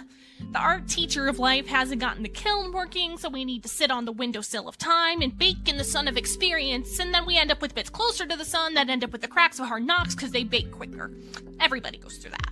But, well, our best friends are monsters. Scary, weird monsters that want to eat the principal's face off. But they're our bestest friends. They don't judge, they're monsters. No matter how mad, bad, or smelly you get, your monster will still love you. Your parents say that a lot, but sometimes, well, when they look at you that certain way, when you screw up real bad, there's some doubts. With a monster, there's never any doubt at all. They just ain't people, though. They don't get it. They get us in trouble, like, a lot. But even though they might be big ol' stupid heads, they might create all sorts of chaos and horror.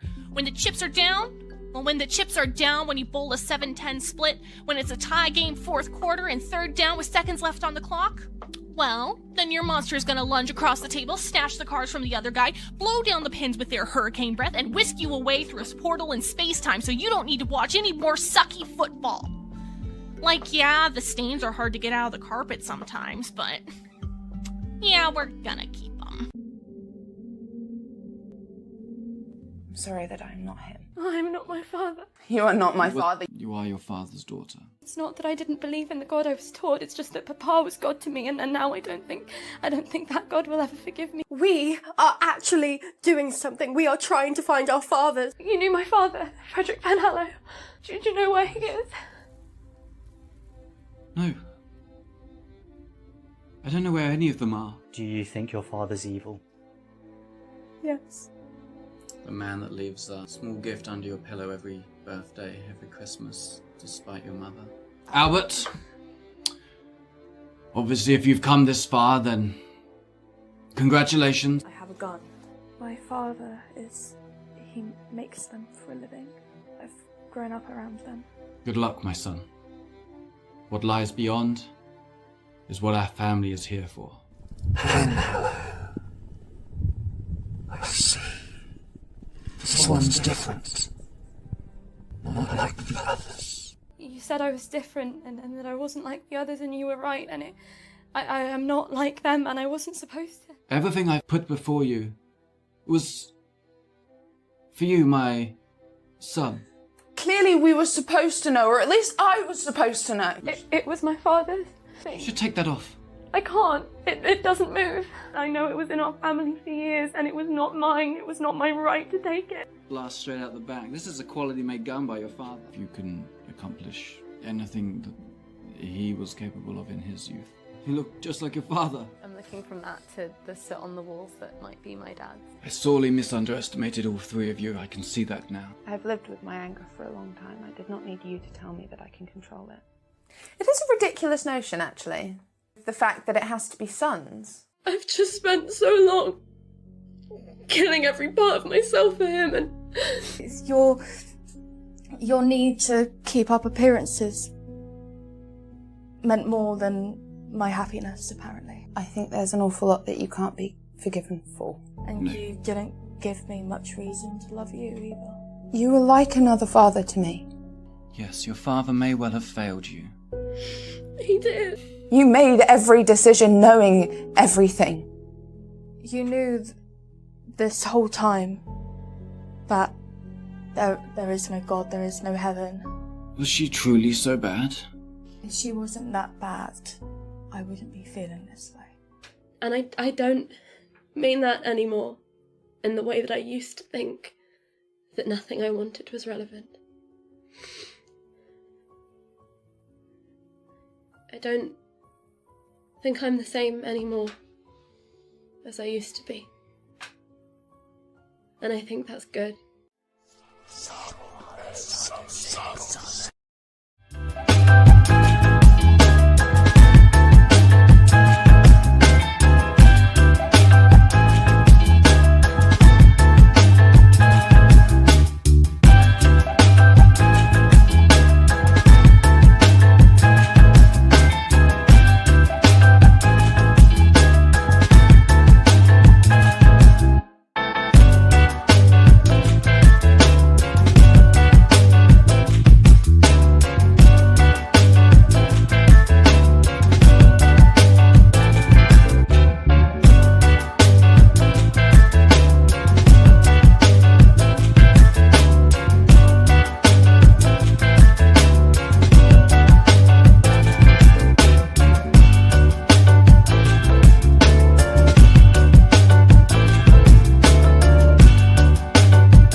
And we're back. I just saw that we have surpassed our goal of raising $500 tonight. Well, not just tonight, but thank you everybody who's donated. And keep them coming. Keep doing it. And let's dive back in. I believe we have a little bit more to happen in the elevator. So, Mac on top of Stacey, the door slides closed, and the elevator starts going up to the next floor. And just before we do anything, has Glitch hacked into the security camera in the elevator? Oh, 100%. Yeah, everything that Glitch can possibly access. So Glitch is definitively quietly seething / excited, turned on, watching this, whatever this is. Yes, happen. both of your crushes. Yeah, both of my crushes, but without me, but I'm still into it. Yes. Max on top of Stacey and just like, are you okay? You good? I think Stacey has been kind of foaming at the mouth ever since they were outside of the doors, but she's been holding it together. I think this is her time. So I think I'm gonna move a point from gay to criminal, or no, a criminal to gay. Yeah. Yeah, to make an awkward advance. Ooh. Advance away. I don't think she hears anything you're saying because she's playing a totally different conversation that's not happening in her head. Yes. She's kind of like superimposed like Pride and Prejudice like characters, or like a romance novel, and your hair's like moving in the wind to her eyes, and you guys are having this full moment as she's just like staring in your eyes, waiting for you to make the move, you know. And then I think she's gonna try to like kiss you, but not want to actually do it. And so I think she's gonna just like kiss you on the nose. Super weird and slow like. Okay. Cool. Mac gets up, no, unfazed. Just kind of like, cool. Glad to know you're okay. Weird you kissed my nose, but whatever. I mean, everybody shows stress in different ways. Totally cool. Whatever. And he puts a hand out to like help Stacey up. It's just like he takes it and stands up and just kind of stares kind at of the pulls you elevator up doors. really, really hard, and like you kind of fall into Mac a little bit. That was Sorry, just I forget how much I've been working out lately. So yeah. Yeah, no, that's fine. That was just a thank you. So thank you For what? Bringing me to the elevator. Oh yeah, totally. I really hope that kind of worked. Upstairs? Yep. I didn't hit the button. Nope. So we're just standing there. Just like some corny like 80s porn music in the background, just like So I will say that's the music where the music starts. Glitch, having watched this whole thing, if it's possible, would then pump in some of our own band's music to take over that corny music for like, but waits a little bit into it, so like half of the ride. It's a longer ride from like one floor than you would expect, right? Especially when you haven't pushed the button. Yeah, we haven't pushed the button. In fact, yet. the door opens and it's just the party again. Push the button. But no one's looking. They're all so preoccupied with the spilled champagne in the corner. Yes. I'll go That ahead was and the press goal. button when the doors That's open. good. What song is quietly playing over the? Do you turn on Goose Palouse? So actually, not helpful. actually, I turn on sobs quietly. Ah. Mm-hmm. That's like I think one of Mac's like least favorite because it's a little like softer and it's just like not what they don't get to go ham on the drums during that song, so they really don't care about it. They don't pay attention. It's Arb's favorite. And Glitch knows that.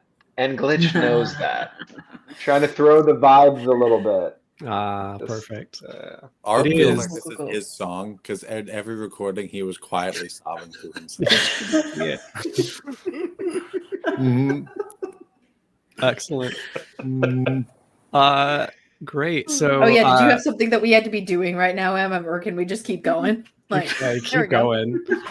That's what the people are paying for. That's what the people want. What does that do for me? Because I moved criminal. Yeah. So basically, your gay stat is now a 4. Your criminal stat is a 2. So future rolls, one, it's going to be hard to get a fabulous, but you are going to be better at rolling gay. And also, if your criminal stat ever reaches 6, you're lured into a life of crime and betray the party. If your gay stat reaches 6, you just can't hold it in anymore, and you immediately confess your feelings to one or both of your crushes and flee before they have a chance to respond. So those are fun kind of like endpoints if you want to just keep building that up. But the elevator ding and the doors slide open into a kind of just like a little foyer and then a hallway of the offices of this record company. And you probably would have needed like a code or something to get in, but Glitch already hacked that for you to get into these offices. And I think Arb is making their way down. Yeah, they're making their way down, reloading their flintlock pistol. To clarify, everyone's still alive upstairs. No one's going to die from a bullet that was ricocheted 4 different times. Right. So they're all still alive. It was all paparazzi'd and recorded. Yes.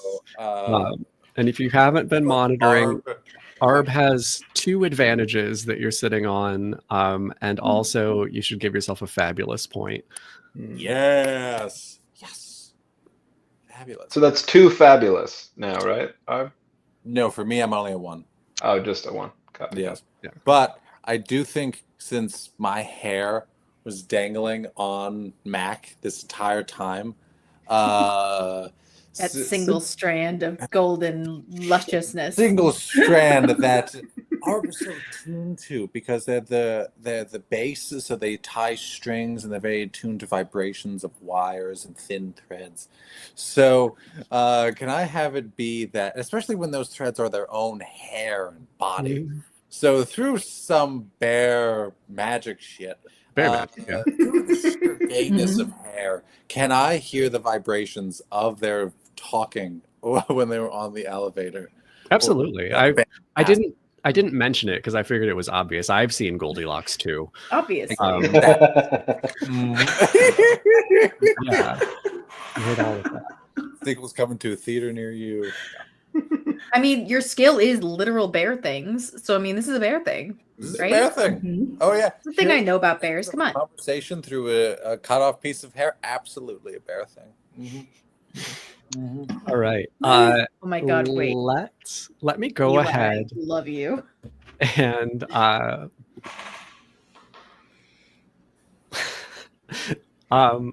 sorry. Let me go ahead and I've got a drama bottle for Mac. So while you're stepping out into the offices, I will go ahead and do a spin of a drama bottle for Mac. Get that out. Give me the drama. I still don't know the lyrics to Goose Paloose, so I can't. This one over here. Oh, interesting. This is Panic Attack at the Disco. Oh, okay. Got it. Okay. So, how would this look for this right now? I think Glitch, something's going wrong with the way you've hacked into the music and the PA system. Okay. So like in the offices now, there's some disco beats bumping through the speaker system. Not sure where they're coming from, but it's that's just like bumping out into the hallway here now. Did we ever name any of the members of that band that Glitch thinks stole their name? No. No. So Glitch is just gonna assume that this is them fucking with what Glitch is trying to do. Say fucking Heliar and just like start getting in there trying to find who they consider to be their main rival in this other band, who's the synth player there now, Heliar, who they used to be close to, who they taught how to use the synths, and then felt like it was used against them. And is looking for like a competing hacker, seeing if they're messing. Okay, must be. I think what's happened is the disco music, kind of somehow, despite how bizarre disco music is, it kind of makes a connection click in Mac's head, and they finally realize what Glitch has been doing this whole time. And they're like, oh my god, Glitch saw all of that acting with Stacy, and they are like, they forget that there's a way to communicate with him. But yeah, Mac is just like, oh no, they're gonna think that I like Stacy. Oh no, like full panic attack about the fact that now they think that Glitch hasn't talked to Glitch, has not communicated with anybody whatsoever, has just assumed that now Glitch thinks that Mac is into Stacy. So yeah, I'm having a panic attack, and I'm just like now, like not helpful for a minute or two. Yeah, and Glitch is so just pissed off at the thought of Helly, who's also nobody else in the band. I haven't told anybody else in the band. There's also their ex, right? And it's like fucking Disco Inferno. Fucking Helly knows I hate this goddamn song and is completely missing your panic attack, Mac. Like just didn't register it at all, even though they're able to watch it. It's like in a little screen on the corner and can hear you through the walkie talkie. Totally caught up in their own stuff. I can't imagine. Like, oh my god, what are they gonna think? I mean, what are they gonna think? What is Glitch gonna think about watching me on the floor with Stacy? Oh my god, was that why the music was changing? Oh dear god, did he think he was helping? Are these all outside voices you're doing? Oh, absolutely. Mac is talking out loud. I, as Lex, the player, have had to like, there have been moments where I'm like, I think Mac would say this, and I'm like, I can't, because that is so not like appropriate in any capacity. I should have just said it, but no, Mac has no inside thoughts. It's all outside thoughts. Nice. So I'm hearing all of this. Yeah.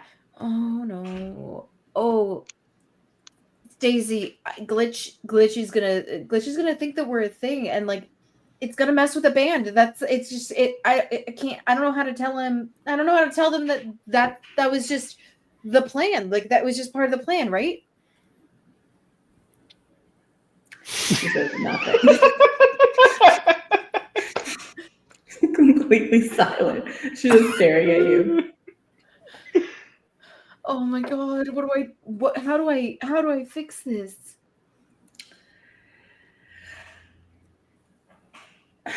This is bad for Stacy. I'm so sorry. But like, yes.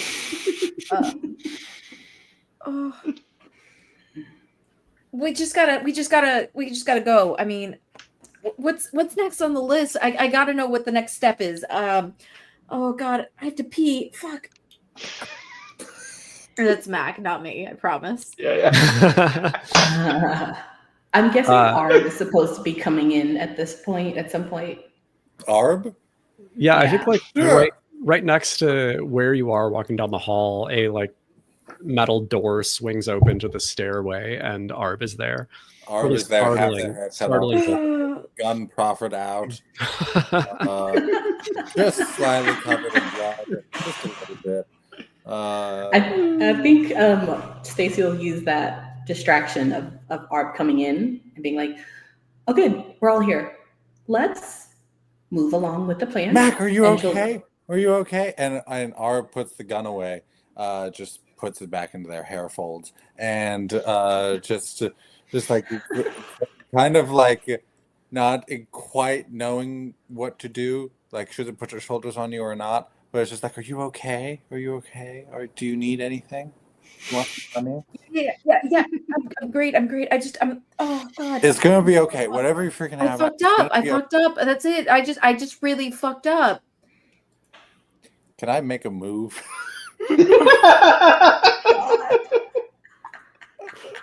Yeah. Can I make a move? An awkward move. Because there's nothing more The awkward worst moment to make than a the move. worst moment.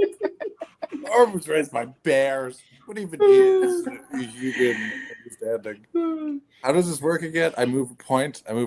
Okay. From criminal to gay. Hey, Yeah. God damn it. Okay, fine. What do you think this is criminal?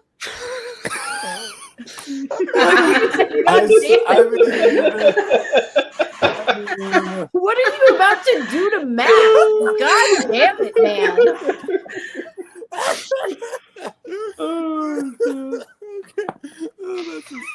That's a six. So they were trying to cup your cheek a little bit and make eye contact with you, but they end up just poking you in the eye by accident. Dude, what the fuck? What the fuck? I'm sorry. I'm sorry. I'm already freaking out. Now I can't open my eye. You got It'll be hair. fine. You got your long fucking hair in my eye. Okay, it'll be fine. I'm gonna get fucking pink eye or whatever, conjunctivitis. It's okay. Here, we got the job. I pull out my gun. We got a job to do. Okay, you ready to go? Who gave you a gun? Don't ask. I found it on a person, and Art is just trying to move this along, and this awkward move along just walks away in a direction where they think the things are. It's like, is it this way? Is it this way? I'm gonna try to grab your hair before you leave us. Oh! The only thing to grab. Goddamn. Yes. Glitch calls in on the Rocky Talkie, watching all of this happen. Also, now their attention back on this because the disco music has been tamped down. Although Glitch still hasn't been able to determine the source, thinking it's LAR. Has been watching through the security cameras in the hallway, and says it's the other way in all of your ears through the Rocky Talkie. It's the other way. But you're all facing different directions. Now they know I'm emotionally vulnerable. Oh, no. Is that out loud also? Did Mac just say It's that? all out loud. It's always out loud. There are no inside thoughts going through this person's head. It's just there is no way station for should I say it. It just all goes straight out of their mouth. So Glitch is confused because Glitch wasn't paying attention when you said all the earlier stuff. Does not know what you're talking about, and says, "Buddy, it's okay. Let's finish the job. We could talk after." Oh my God, he's gonna leave me. Are you together? No, but no. He's gonna leave. I feel like I missed something. I heard something in the wind, but I feel like I missed. Stacy, I think they meant the band. I think they meant the band. Oh, are you leaving the band back? No, I'm not leaving the band. But we got to get these fucking masters so that we can grab them and we can use them for our purposes, or we can at least keep this asshole Denny from using it in ways that we don't want. Do you want to see our music on a bank commercial? Because that's what's going to happen if we don't get our masters back. No, you know. We can't Can we go to Denny's after this? In a bank. We can go to Denny's and take a shit on his desk. I will No, come I mean, inside. I want. I don't. I'm like, it's like 11 o'clock at night, and I really want waffles. Oh, we can do Right. that too. Yeah, I'm hungry. I can always snack. I like Cool. that. Love I dinner. like that too. Let's do it. Okay. And we can Cool, talk. cool, cool. We can talk over waffles at Denny's if you want. Sure, all of us collectively as a group can talk together. Uh-huh. Mm-hmm. Yep, down the hall. And they go, yes, that way. Crash. Nope, nope, nope. Crash that way. Crash that way. Let's go. They have named left and right after certain symbols and where they're placed on a drum set. They don't know left and right. That's the greatest. But they still get it confused. That's the greatest goddamn thing in the world. Oh my god. That's great. So as you all turn toward a certain hallway, you see a short distance away a face pop out from a doorway and look at all of you, making a ton of noise out in the hallway. Like a 20-something male presenting young guy, kind of scrubby looking, kind of like just looks out a little bit confused and is like, "Sup?" Hello. We were just looking for the bathrooms. So if you could point us through the Were direction. you here for the party? No. We're here for a meeting with someone important on this floor. Yes, meeting. Oh, okay. I think everybody's at the party, except for me. Hey, I'm Chad, by the way. You call me Hanging Chad. So nice to meet you. Is that a nickname or? Have I seen you around the gym? You look familiar. Oh yeah, maybe. I feel like I know a lot of Chads at the gym. At least that's what my other friends call them. That explains a lot. Chad, you wouldn't happen to know where they keep the masters, would you? Are you sure you're supposed to be here? Absolutely. Are you supposed to Why? be here? What's your job? Is he buff? No, kind of lanky. Kind of lanky. Yeah. Does he seem gay? Can I gay check him? Yeah, roll Can I gay. investigate? You said I can roll gay? Yeah. The gaydar activated. Unless we're doing it like a criminal somehow. Is it? yeah, I don't know if I don't know if this is mechanically possible in this game, but if I were to try to look up, if Glitch were to try to look up information on Hanging Chad simultaneously and feed it through the Rocky Talkie, can I give Mac advantage? No, there really isn't like a Okay. kind of like helping. Yeah, I got a 5, so that doesn't pass. Okay. I guess I can't clock him. You can't quite get a read on him. Okay. Yeah, he says, "Oh, I work here. I'm making some copies, song lyrics and stuff." Song lyrics. Can I try to use my skill? Pretend like you should know me from one of my many popular protest organizations. Oh, you're organizing protests skill? Yes. I don't know like what you're aiming to do, but I could see that as like organizing him to be on your side. Yes. Let's do that. Okay. I think I'll just go, Chad, if I can call you just Chad. Yeah, or just hanging or whatever. I'll go with Chad. Listen, we are just here taking a quick tour of this floor. We do have permission from whoever we need permission from, but it would be great if you would just let us continue to go on our way. I can tell that you and I are kindred souls. Yeah, I mean, I always say that I am a kindred soul with people, you know?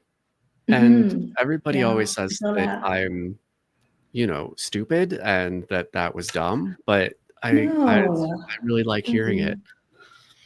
No, no, I can tell there's something about you. I feel a connection. You feel that, right? So did you roll? Yes. Let me roll. I'm just doing one. Oh, I'm gonna use my advantage because I have one Well, left. you get 2 because you're using your organizing. Nice. Are you doing this Okay. gaily or criminally? I think criminally. Okay, I think your criminal is at a 2 right now because you did the advance. Okay. Well, my lowest was the 2. Okay, so you got it. You're like trying to con him. Yeah. Yeah, he falls for it. He's like, yeah, it's just so good to like see somebody who gets me. Like I've been an intern here for like 2 years, and I thought I was gonna get to go to the party. They said, "Are you free on Thursday night? Can you can you be here?" But then they just wanted me to be up here making copies and filing shit. And Unbelievable. it hurt. Yeah. You look great, by the way. I love the outfit you've put together. You should be at that party. In fact, take my invitation. Just pop down there for a couple of seconds. Really? Have a glass of champagne. Oh. You think they'd be cool with that? Tell them Stacy sent you. Stacy? Like STACY. Okay. Exactly. Yeah. I got it. Thank you so much. He goes in for a hug. You're so welcome. Oh, she gives him a hug back. All right. Yeah. Oh, the masters. Yeah. They're end of this hall and then make a left. And there's like a closet next to the recording studio. Perfect. It was so nice meeting you, Chad. Yeah. You too. Hey, could I like get your number? Or... Of course. I give him a fake number. Okay. He has You give him Arb's number, which is just 112181 Drive, which they think is the phone number. Oh, that's great. It's like a tin can with a string on it hanging from a tree. That's great. One specific tin can in the forest. You have to. I've been sitting on a danger bottle, so I'm gonna go ahead and do another little spin here and see what's going on. And God, I forgot I had advantage twice. God damn it. Yeah, you do. I should have done that when it was being smooth and trying to get. Well, I don't know if it would have helped. You poked Mac in the eye. You didn't win. No, What we I got didn't. for this danger. No, I didn't. No. Okay, I have spun enticing snacks, which was specifically for Glitch because Glitch cannot resist snacks. I think on your There are canvas, the best snacks at the top of this fucking building, and none of us are gonna get some for you. That's so terrible. That's so mean. I mean, I will. One of Arb's dramas is that they eat all leftovers. So seeing these, they're just going to eat them, all of them, in quick succession. Eli said something in the Discord that continues to be accurate here. That Glitch is just a virtual cuck.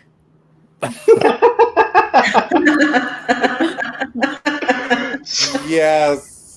If anything's gonna Very get different context here, but yes.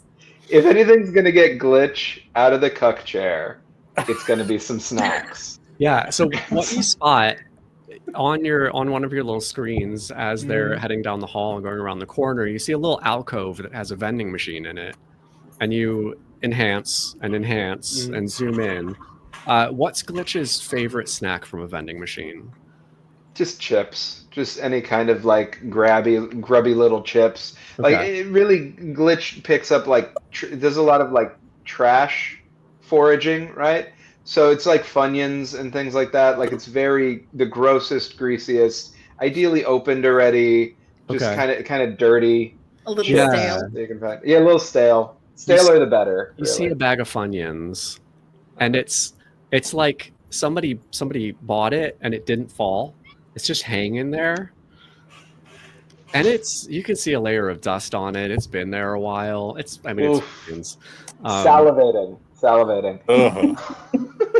You know for a fact if Arb sees it, it's gone. You could probably shake that machine if you got up there and it would fall, or put in $1.75 and you get 2 of them. Oh boy. Glitch is gonna see this, eyes wide, have been holding back, and feeling frustrated, like wanting to get in the game, and just says, "Fuck it," and pulls up giant fucking rainbow runes, turns them into surfboards on wheels, gets right on top of them, smashes through the front door of the fucking place on this thing, and then just makes a beeline directly, like no attempt to sneak anything, directly for the stairwell next to the elevator, wherein they plan to ride their little magical, like spiteful magic skateboard contraption, fueled entirely by spite, toward Arb, feeling, no, you're not going to take my fucking Funyuns, and just like rides up, like smashes through those doors, rides up, leaving a rainbow trail behind them. Same kind of snail trail as on the side, but not sticky, right? Just these like sort of glowing magical runes, and makes it all the way up there. If they make it up at the end of all that, their intention is absolutely they're not going to pay for shit. They're going to break through the glass on it, just like wrap their incredible amount of fabric around their arm, use the elbow, break through the glass, grab the thing, turn around, stare Arb in the eyes, and make him watch them eat the fun. So I feel like they make eye contact at this vending machine at the same time. And It all happens in the course of like 3 seconds. 3 seconds.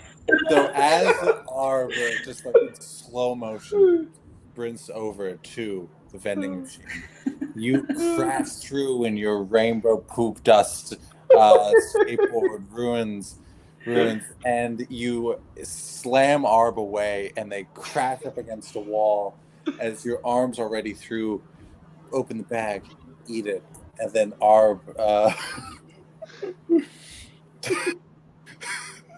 And they're covered in like at this point, Glitch has like glass all over their arm. I mean, on the, like, not bleeding or anything. It's on the fabric, right?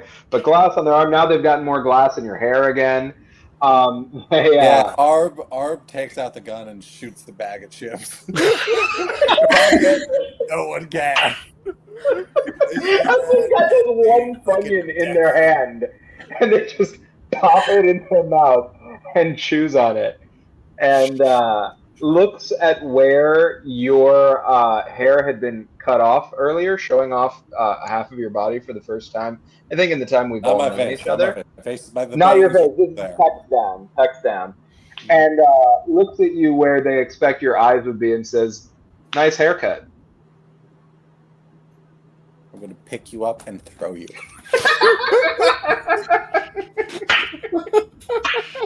Gonna catch myself with spiteful magics behind me, and just sort of lower myself to the ground and chuckle. Well, I've just ignored you, and I'm Was just this a grabbed by the handfuls, eating everything in the fucking vending machine, including the wrappers and all this stuff. Eating it. Some of the glass too gets in there. I just start hucking it all down. Do we need like an opposed gay roll here?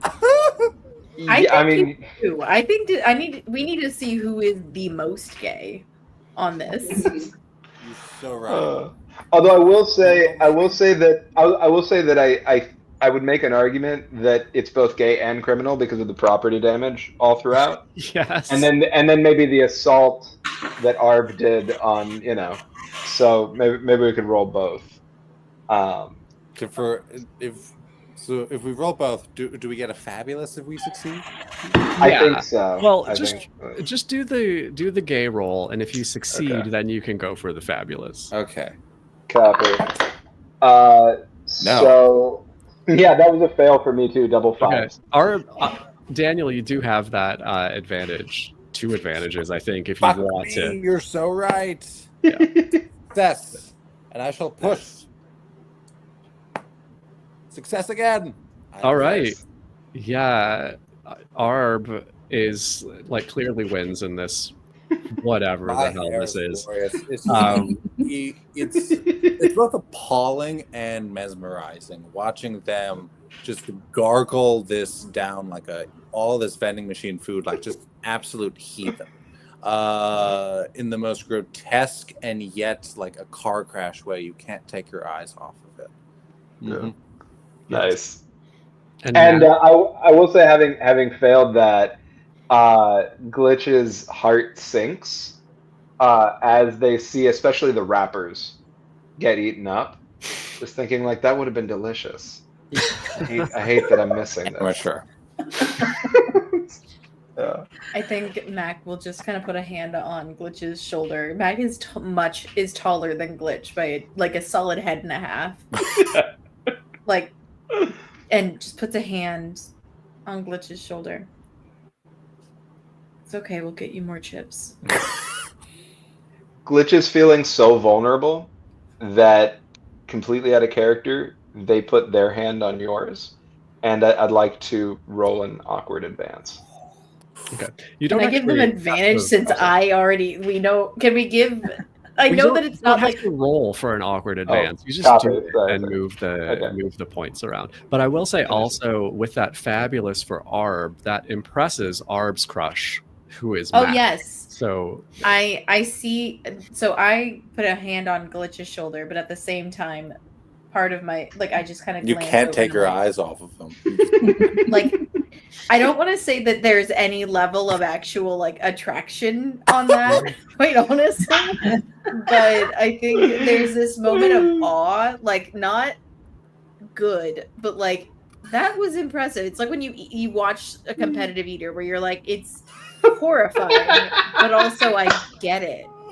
They literally have picked up the vending machine and shaking it, and it's just all this glass food just falls on them in slow motion. Yeah, so you do get my attention in some capacity. In some capacity.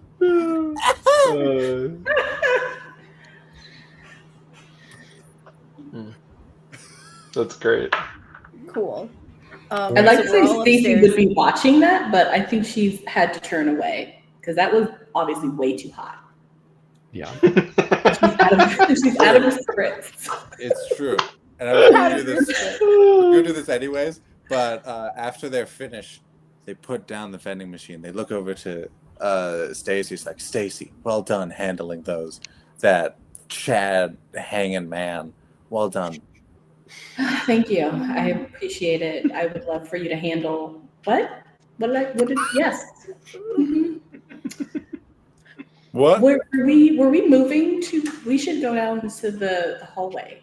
I think is what he said. So. Wait, was Glitch making an advance? Yeah, onto Mac. Okay. But that was okay.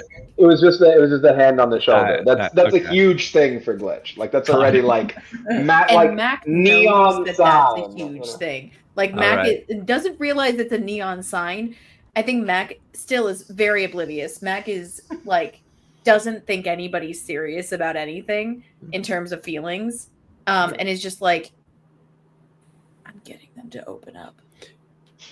You're changing them. I will find out which ID was real. A long con.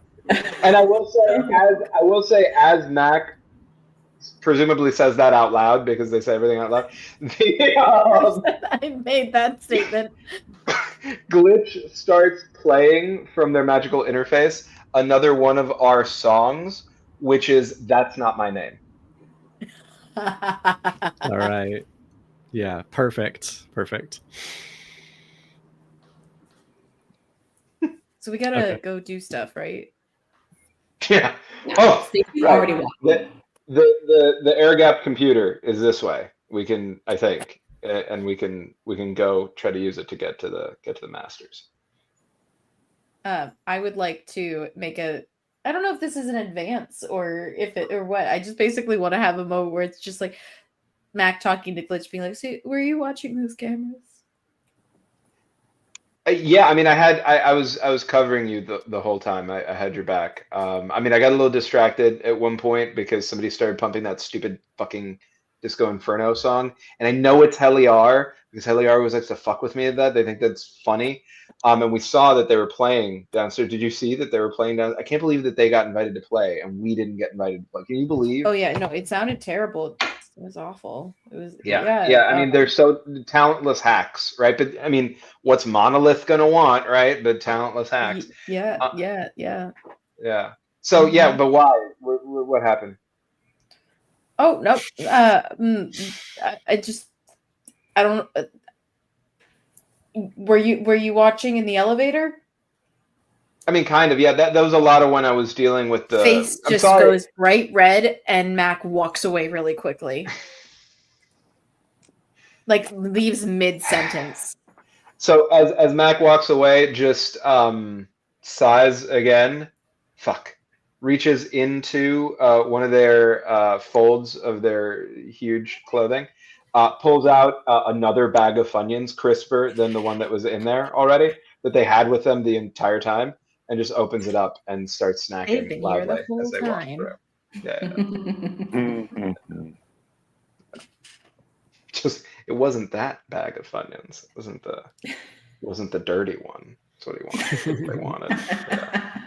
Jesus. All right, so you've got at the end of this hall, there is the recording studio, and hanging Chad indicated there's a closet there where you can find the hard copies of the master recordings. And I think probably like an adjacent room has computer access where you can do whatever you wanted to do with the digital version.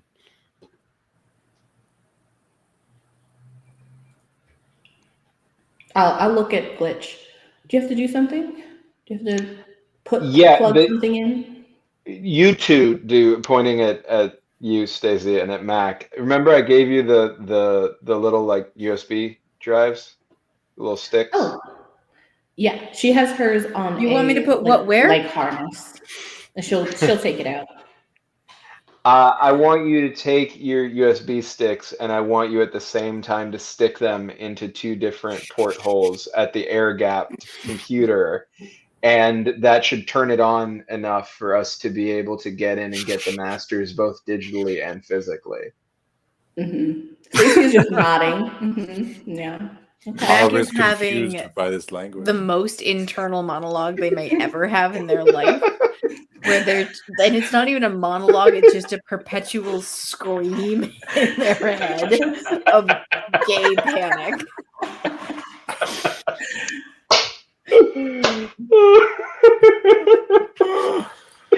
And Glitch is picking up on none of this, is just like staring at the two of you like, you got the plan? You got the plan? Mm-hmm. Yeah, I got the plan. Okay, but it's important you stick them both in at the same time. Mm-hmm. Yes, I know how to do it. Thank you. Okay. Put them in the hole.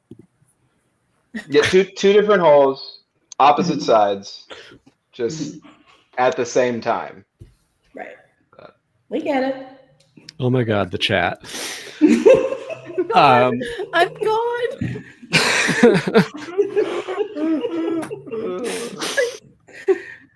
Lex is becoming back. Experiencing what Mac is going through right now. The gay panic is real. It's just a game. It's just a game. It's just a game. It's just a game. Oh shit. Mac eventually, like again, just a momentary thing where it clicks in their head, and they just finally just go, "Okay, yep, we'll put it in the right spot, and then we'll get out of here really quickly." I mean, not too quick. Yep. I think there's a whole process. You want to go the right pace. I think. You're Right? You're right, Stacy. Okay. You're right, Stacy. We Right. need to take our time. We need to make sure that it really takes. You want to show it some love, right? You want to give it the attention it deserves. Yeah. No, perfect. Okay. Well, I think we should get started. Matt? I'm ready. Arb is just looking between everyone, so confused. I don't understand these words. Eli, shut up.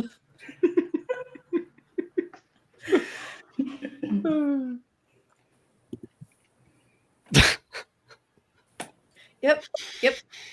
Pulls out the USB, and their hand is shaking, and their face is redder than mine is right now.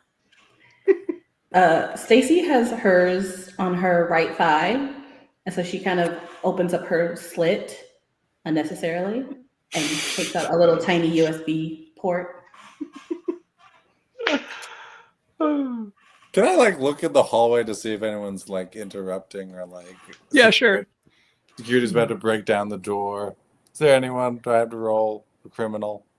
Yeah, roll criminal to be a lookout out there. Nice. Fail. Okay. There's nobody out there. We're good, you guys.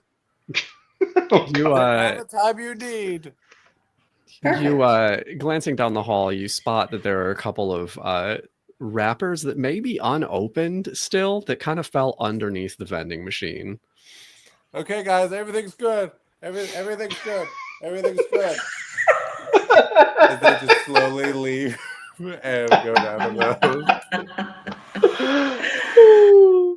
Mac takes a deep breath again and looks at Stacy and just goes, "You sure you're ready for this?"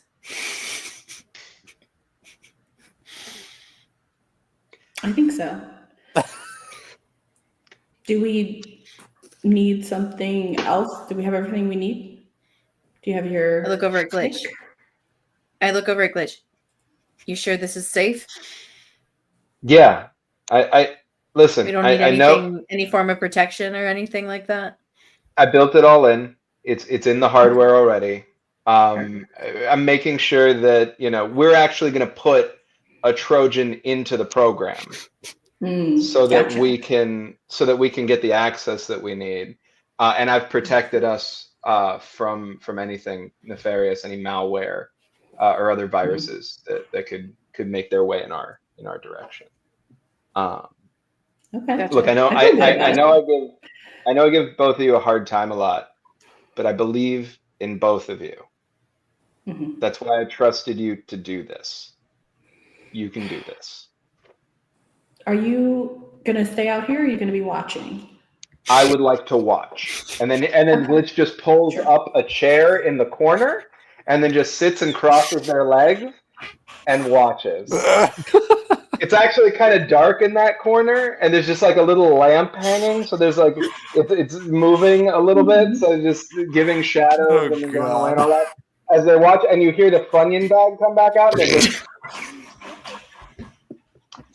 This has to stop. Yeah. Mac pulls out their USB drive and slowly starts to it's one of those retractable ones, starts extending it. It's not staying up the way I need it to. Here, let me I'll reach over to kind of help. Let me just... Nice. There you go. Perfect. Push. There we go. Oh, there we go. Thank you so much. You're very welcome. I think I'm ready. I think I'm good to go. I think ready to put it in. All right. I just need to check our lines and veils really quick and see if we need to fade to black. We insert the USB drive at the same fucking time. Fade to black. And all you can hear is Arb chewing on the wrappers in the hallway. It's the loudest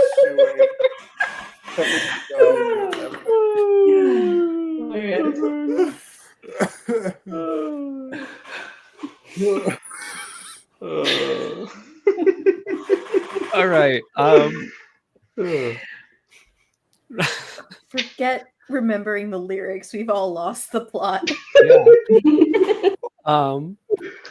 I think maybe we need some dice rolls here. Performance, yeah.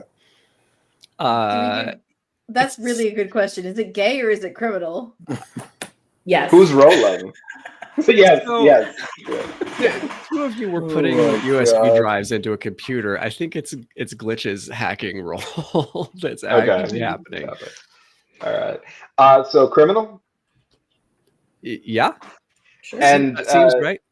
And this was all. I mean, their whole hacking is based in magical interfaces. So credible that it'd be using the spiteful magics. Yes. Well, I think you're using hacking, so it's like you'll get. All right. Same Right. deal. You're Okay. good. Copy. Cool. One of these is cocked, but the other one was a 2 anyway. Yep, 2. So I'm good. All right. Yeah. So what happens? So the program opens up, and the Trojan horse is actually a little like an avatar of Glitch, but made slightly different with a French accent, and the avatar is named Daphne Punk with a Q. The Okay. name comes up underneath. And it says, "What would you like to do? Would you like to make everything go away?" In a terrible, terrible French accent. And it's like a clippy kind of thing. So at this point, the only thing that's left for anybody to do is they just need to click on the yes from that clippy interface. And then as far as you can tell, it's going to just erase everything that is on the hard drive, just completely wipe. Not just our masters' digital copies, but the digital copies of every master and every contract that is being housed on these servers. Yeah. Okay. Mac, how do you feel about French clippy Glitch? Oh, oui, oui. Mac just goes, "Oh my god, it's French! It's French!" And, like, looks over and Not the goes, French. I think their one like little awkward advance towards Glitch would be like they don't often like compliment people sincerely. A lot of everything is like masked and a lot of like sarcasm and innuendo. And they look over at Glitch in his cuck chair, in their cuck chair, and Mac's like, "You did a really good job with this one. This is really impressive. You're like really smart." And there's no like undertone, there's no like, you know, subtle thing. And it's the most genuine you think you might have ever heard Mac be for a second, and you don't hear that ever. And that sends Glitch into a full-blown panic inside of themselves. Perfect. That's what the goal was. Yes.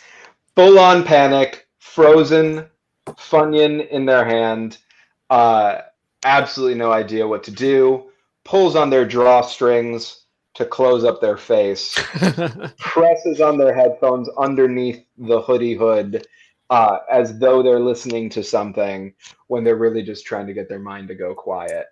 And I don't know if that requires any kind of roll or anything, but yeah, full blown panic, breathing a little bit hard, and glancing from behind. You can't really tell, but maybe they're so unsubtle right now. They're moving their head back and forth between Stacy and Mac, because feeling the heat for Mac a lot right now, but also with Stacy there, just kind of trying to figure out, like, is there a path?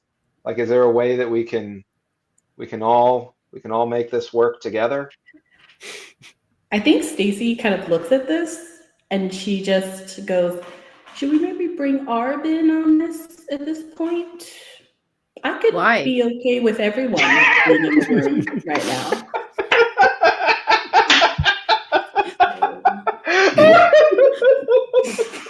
The audacity. How dare you suggest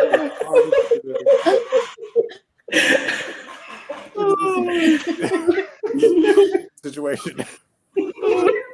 Oh my god.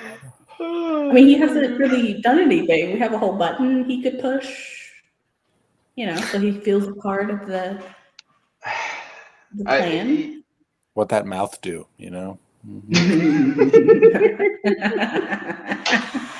It could do some eating, let me tell you.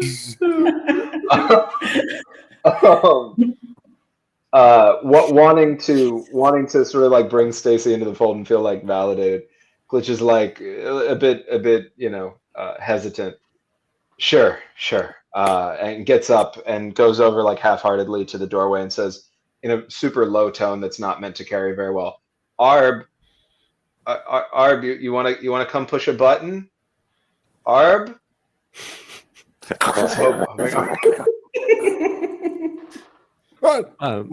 Arb also hears much closer a voice say, "Hey, Arb, thanks for the call. By the way, it was really helpful." I applaud my God.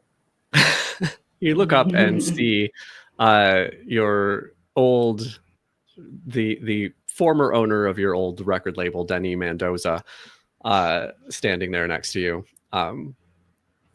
Nice suit. He's got kind of like shaggy curly hair, a little bit of stubble. He doesn't look like he should be wearing as nice a suit as he's wearing. Standing there next to you, kind of slouchy a little bit, hands in pockets. You're wearing a suit. Yeah, it's weird, I know. Evil. I shoot him. All right.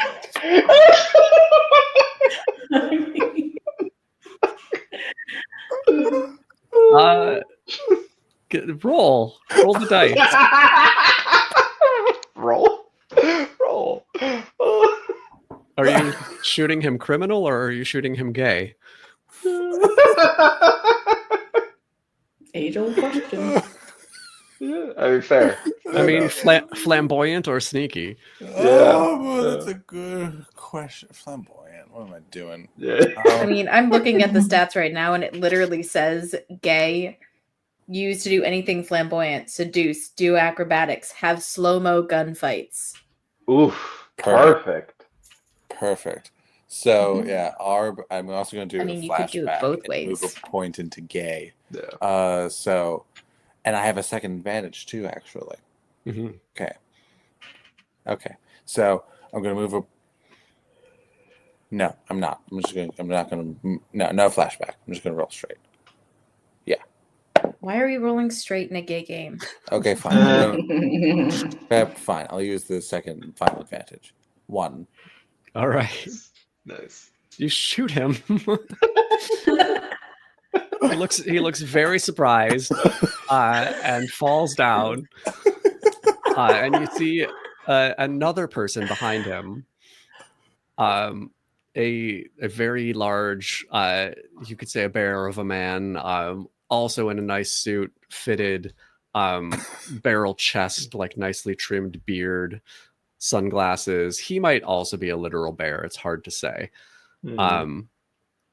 Very trimmed and neat. And he's standing there. Why don't you? Oh, I guess you just have one shot, so nothing to worry about. Why don't you call your friends out here? Well, you all heard a gunshot. Yeah. So... Yeah. I Mac think Mac would would run out. Yeah, Mac would run out too. Yeah. I think that Glitch is a little bit more ambivalent. So on the way out, Glitch is going to take the moment to stop by the keyboard and press the yes on Clippy. Oh, okay. And, I'd assumed on French somebody had already Clippy. done Yeah. that. Yeah. Sorry, yeah. And then head out there. But if we heard, is it credible that from within the room we would have heard the whole exchange, not just the gunshot? I think just the gunshot. They were down the hall a little bit.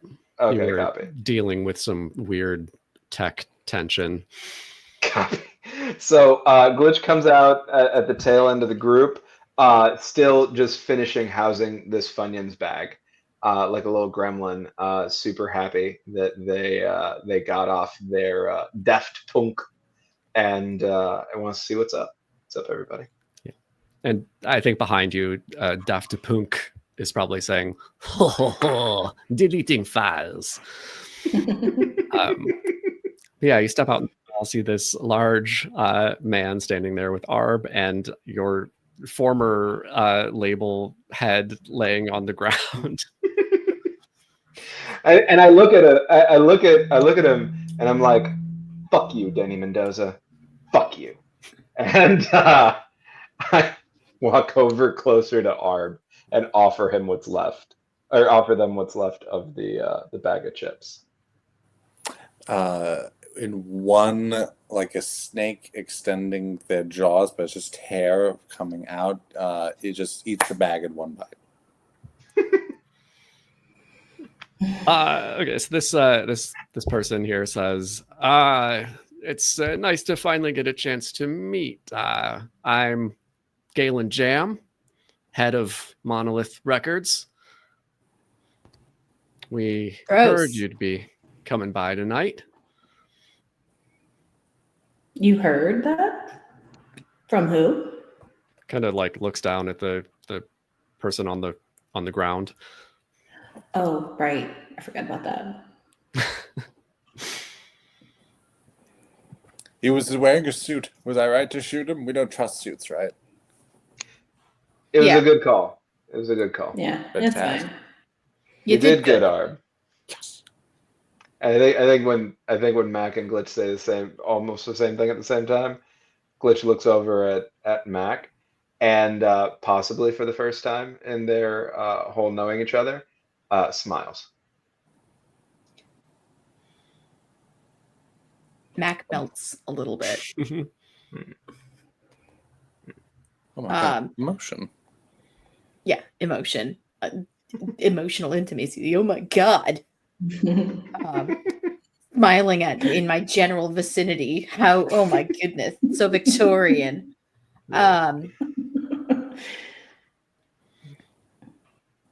Yeah, no,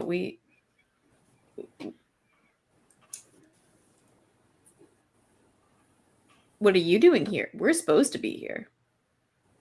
What? I'm the head of the record label. Says who?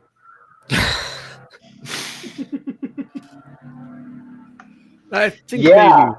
Says who? Just doubling down on that and whirling up spiteful magics in their hand, stepping forward at 5'0", looking up at this giant bear. Who says you're in charge, huh? Well, I have a contract, sort of like the contracts that we have with you, but it works a little bit more in my favor. Contracts we didn't sign. Contracts, I'm pretty sure you don't actually have anymore. Is that what we were doing? Yes. Uh-oh. That was the whole plan. I don't know what masters are. What? What is that? No one knows. It's okay, everybody. Wait, what are we doing here again? Don't worry. Okay. Yeah, we didn't sign those, and apparently you don't have them. Oh.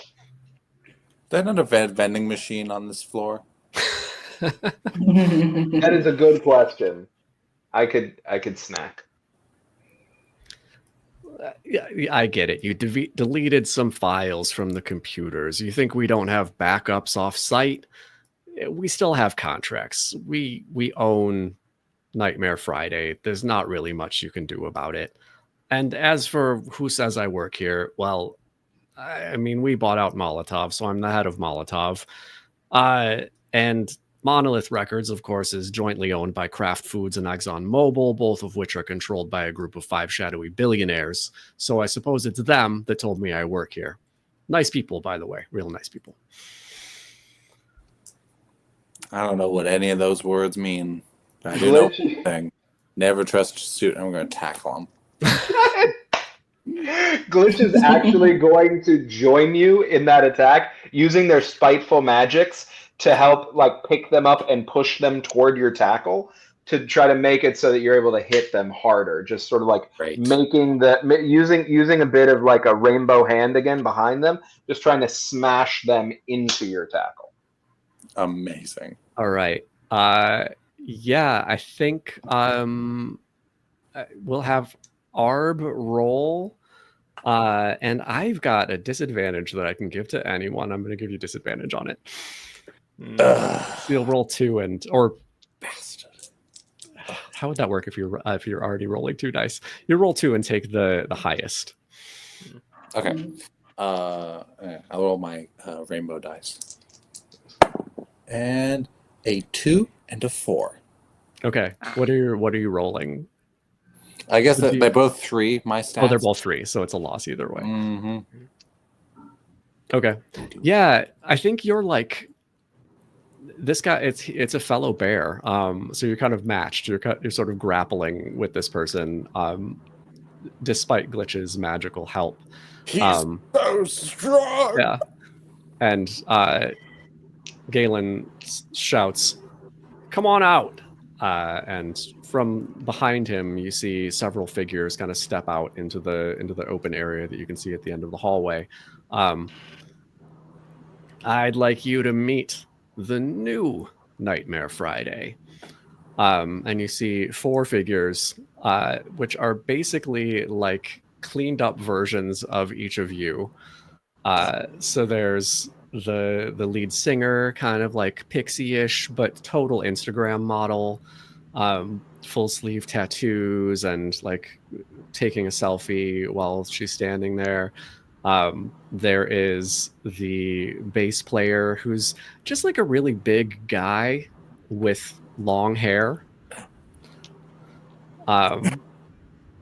There is the synth player who looks nothing at all like Glitch, except for the kind of Daft Punky mask. They're wearing a like floral jumpsuit, very flashy. And then there's a drummer who really just looks like Mac, but with glasses.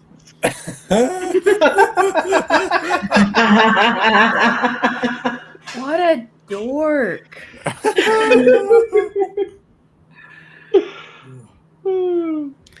And Galen Jam says, "You're not getting out of here. You're going to jail. And we've got a better band to take your place." Fuck you. Can I break out in a spontaneous musical number or something? Obviously, yeah. And I'm going to try to seduce all of the members of the new Nightmare. Yes. Yes. I think I'm just going to look at, what's his name? Danny and Galen Jam. Galen. Yeah.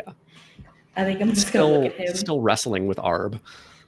Okay. I think I'm just going to look at him and look at Arb and look at Glitch and look at everybody and just go, all right. I think it's time to pull out the big guns. And I'm going to rip my dress away, and instead underneath it's like a black bodysuit that's like leather. And then I have like, long leather boots on that were underneath the dress. And then the top is like a bustier. And I think I'm going to do some Cher, like some old Cher, and try to get a really high note and basically have everybody fall in love with me. All right. If possible. And we're doing a full number. You don't know where the spotlights came from, but spotlights on me. I am dancing in the hallway.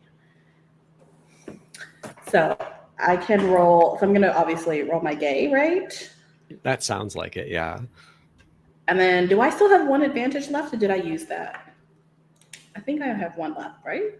That sounds right. I don't. Have 1 more, whether it's there or not is up to someone else. Okay, so my gay's at 4. So let's see what we got here. Okay, first one was a 1. That'll do. Second was a 5. So 1. Yeah. So tell us what happens. I think like halfway through the number, hopefully everyone is entranced because I am also trying to entrance Arb and Mac and Glitch. I'll take everybody. Okay. And then hopefully everyone is entranced. And I think right when I do like my big number, I'm like slowing it down and I'm making direct eye contact with everybody, almost like beckoning them towards me. And hopefully by the time I'm done, no one can say no to my request, which is kill this motherfucker. And I'm pointing at Galen. All right. Yeah. This is also kind of your organizing a protest. Mm. Yeah. I agree. I think Yeah. all of us are going to be very behind her. Yeah. 100%. Very rallied. Yeah. Yeah, I think like fake Arb says like fuck yeah and like swings his base at the at Galen. And fake Mac is like, oh, well, maybe we should really think this thing through a little bit before we jump off the handle. But oh okay, I guess we're going for it. That's smart Mac, by the way. And everyone mobs this this poor corporate bear, and start like clobbering him. Very French Revolution. We're just ripping off body parts at this point. Okay, perfect. Yeah. Let's even do it. Daft Punk gets in on it. In this moment, can I roll a awkward advance on Mac? Yeah, you don't have to roll for an awkward advance. You just do it. You just do it. But I rolled for last time. Well, you shouldn't. I poked him in the eye. You shouldn't have. Oh, it's that how it Yeah, you just do it and then move the. That makes so much sense. Oh, hey, Tanya, did you want to go for a fabulous for that? Oh, absolutely. And roll against your crime as well. Yes. And I saw somebody in the chat say give Stacy an advantage, so I think that counts. That counts. At this point in the night, I think it counts.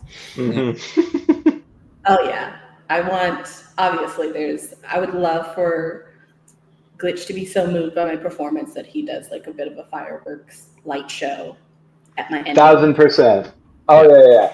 Glitch pumps the entirety of their spiteful magics in this moment into just the most astronomically extravagant light show that you've ever seen them put together. So deeply moved and radicalized by you in this moment to take direct action against the corporate oligarch who is trying to steal our hard-earned, creative product, creativity, really, trying to steal our souls, and it's just you're seeing like the fountains at the Bellagio, but it's all just like multicolored lights, right? And those lights themselves are dancing; they're little dancing rainbows themselves, and they do anything you want them to do at that point. The lights, right? Hand over the control to you. What did you roll? I only got a 5. Oh. Yeah. Oh well. So no fabulous. Oh, introduce a complication, please. I mean, can I add a crush? Is that a complication? Sure. Yeah, why not? Stacy I mean, is now just in I'm- love with everyone. I was gonna say, I think now I'm crushing on Glitch. I mean, that's a pretty amazing backdrop for me. Yeah. Just for this, general solo that just came out of nowhere. That's pretty impressive. Stacey's falling for her own propaganda. All right. So yeah, you've taken down the boss of Monolith Records. let's go for like super successful ending here. I think Glitch, as you're working the lights, Daphne Punk pops up on your display and mentions noticed files backed up off site. Shall I delete those as well? Absolutement. All right. So you pushed past that. At the end of the hall, out of really nowhere, Ruby Soho appears with an armful of the actual physical masters and is like, let's get the fuck out of here. Let's go, Ruby.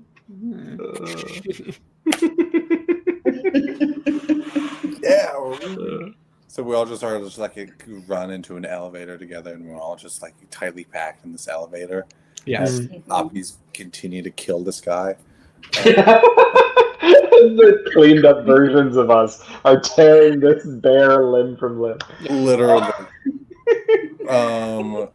I think in this moment, as we're all closely packed into the elevator, they're close to Mac, obviously, and I think just because of their haircut, Mac kind of looks up at them, and through the haircut, you can see just a little bit of their face, their cheek, eyebrows, and their eyes, these green eyes. And for the first time in the entire time you've known this person, they make eye contact at you and wink, and that's they give a wink, and that's it. Mac is like, you have a face?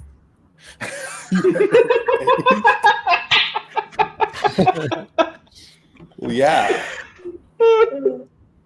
Oh no, I just always thought it was just more hair. I mean, it is. Me down.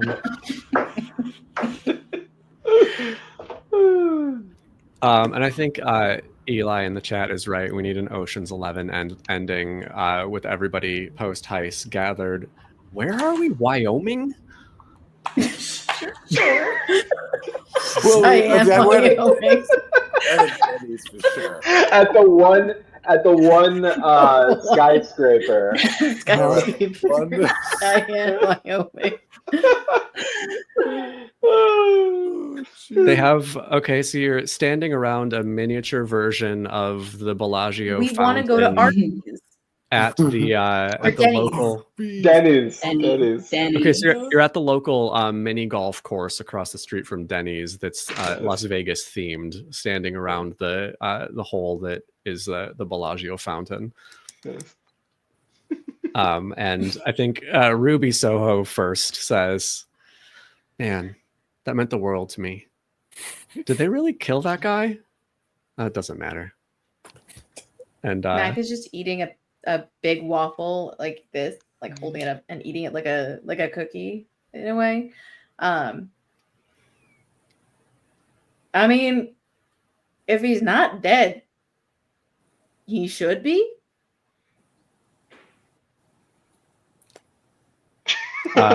Ruby pats you on the muscly shoulder again and turns and silently walks off into the night.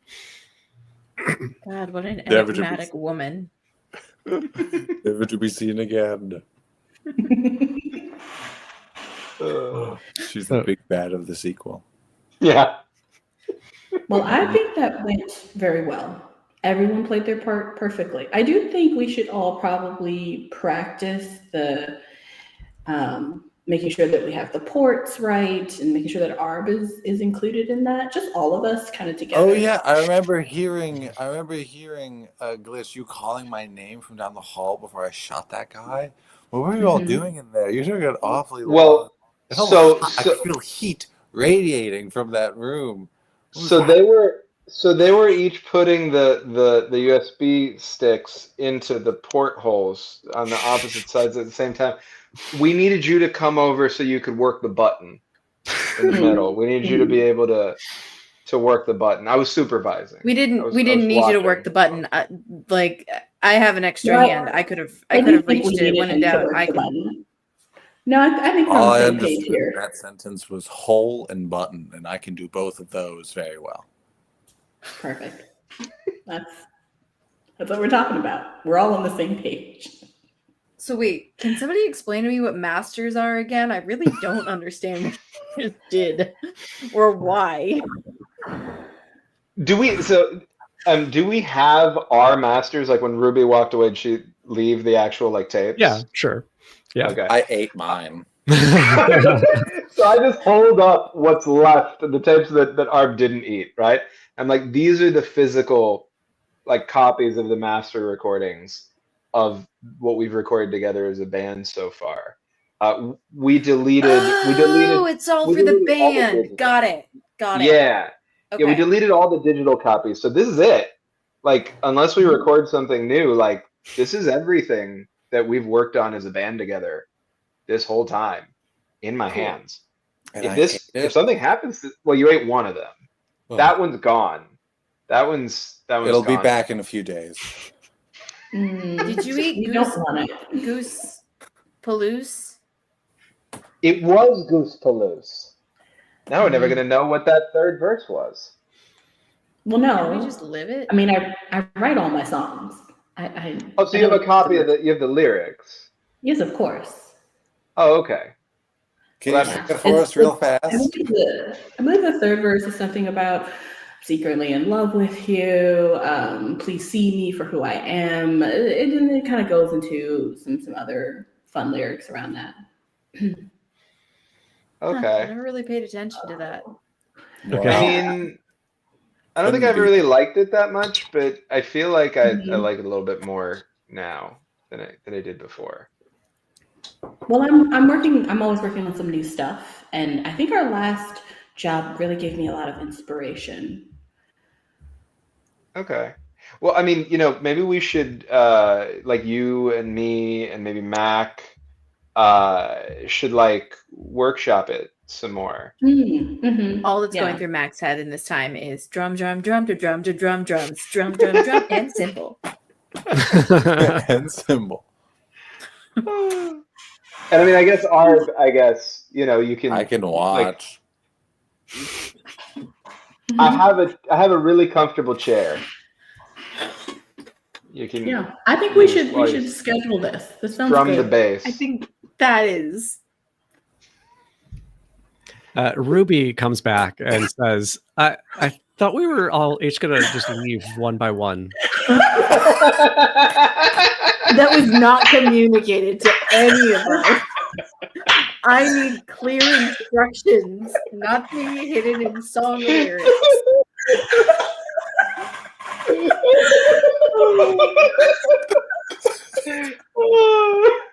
The fourth wall coming up, and it's like, you guys gotta wrap this up.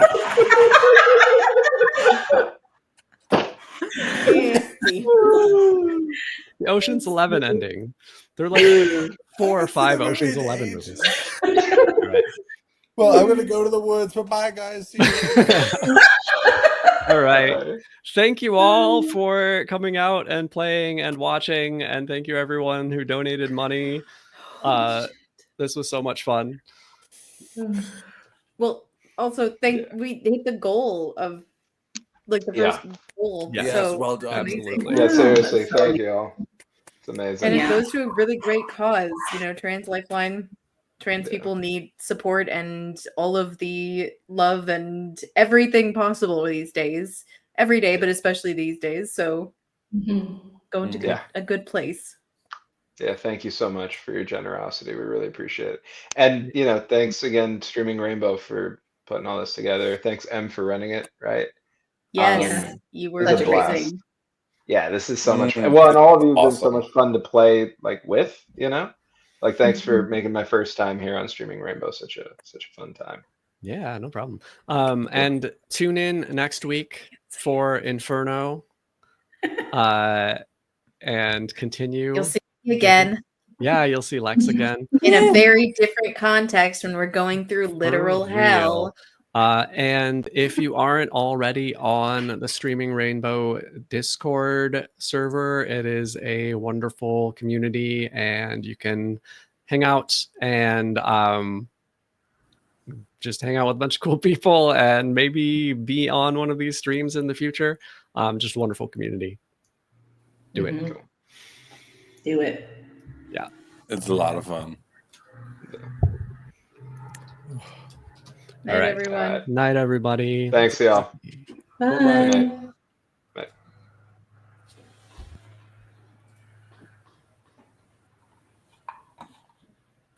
Drums, drums, drums, drums, drums, drums.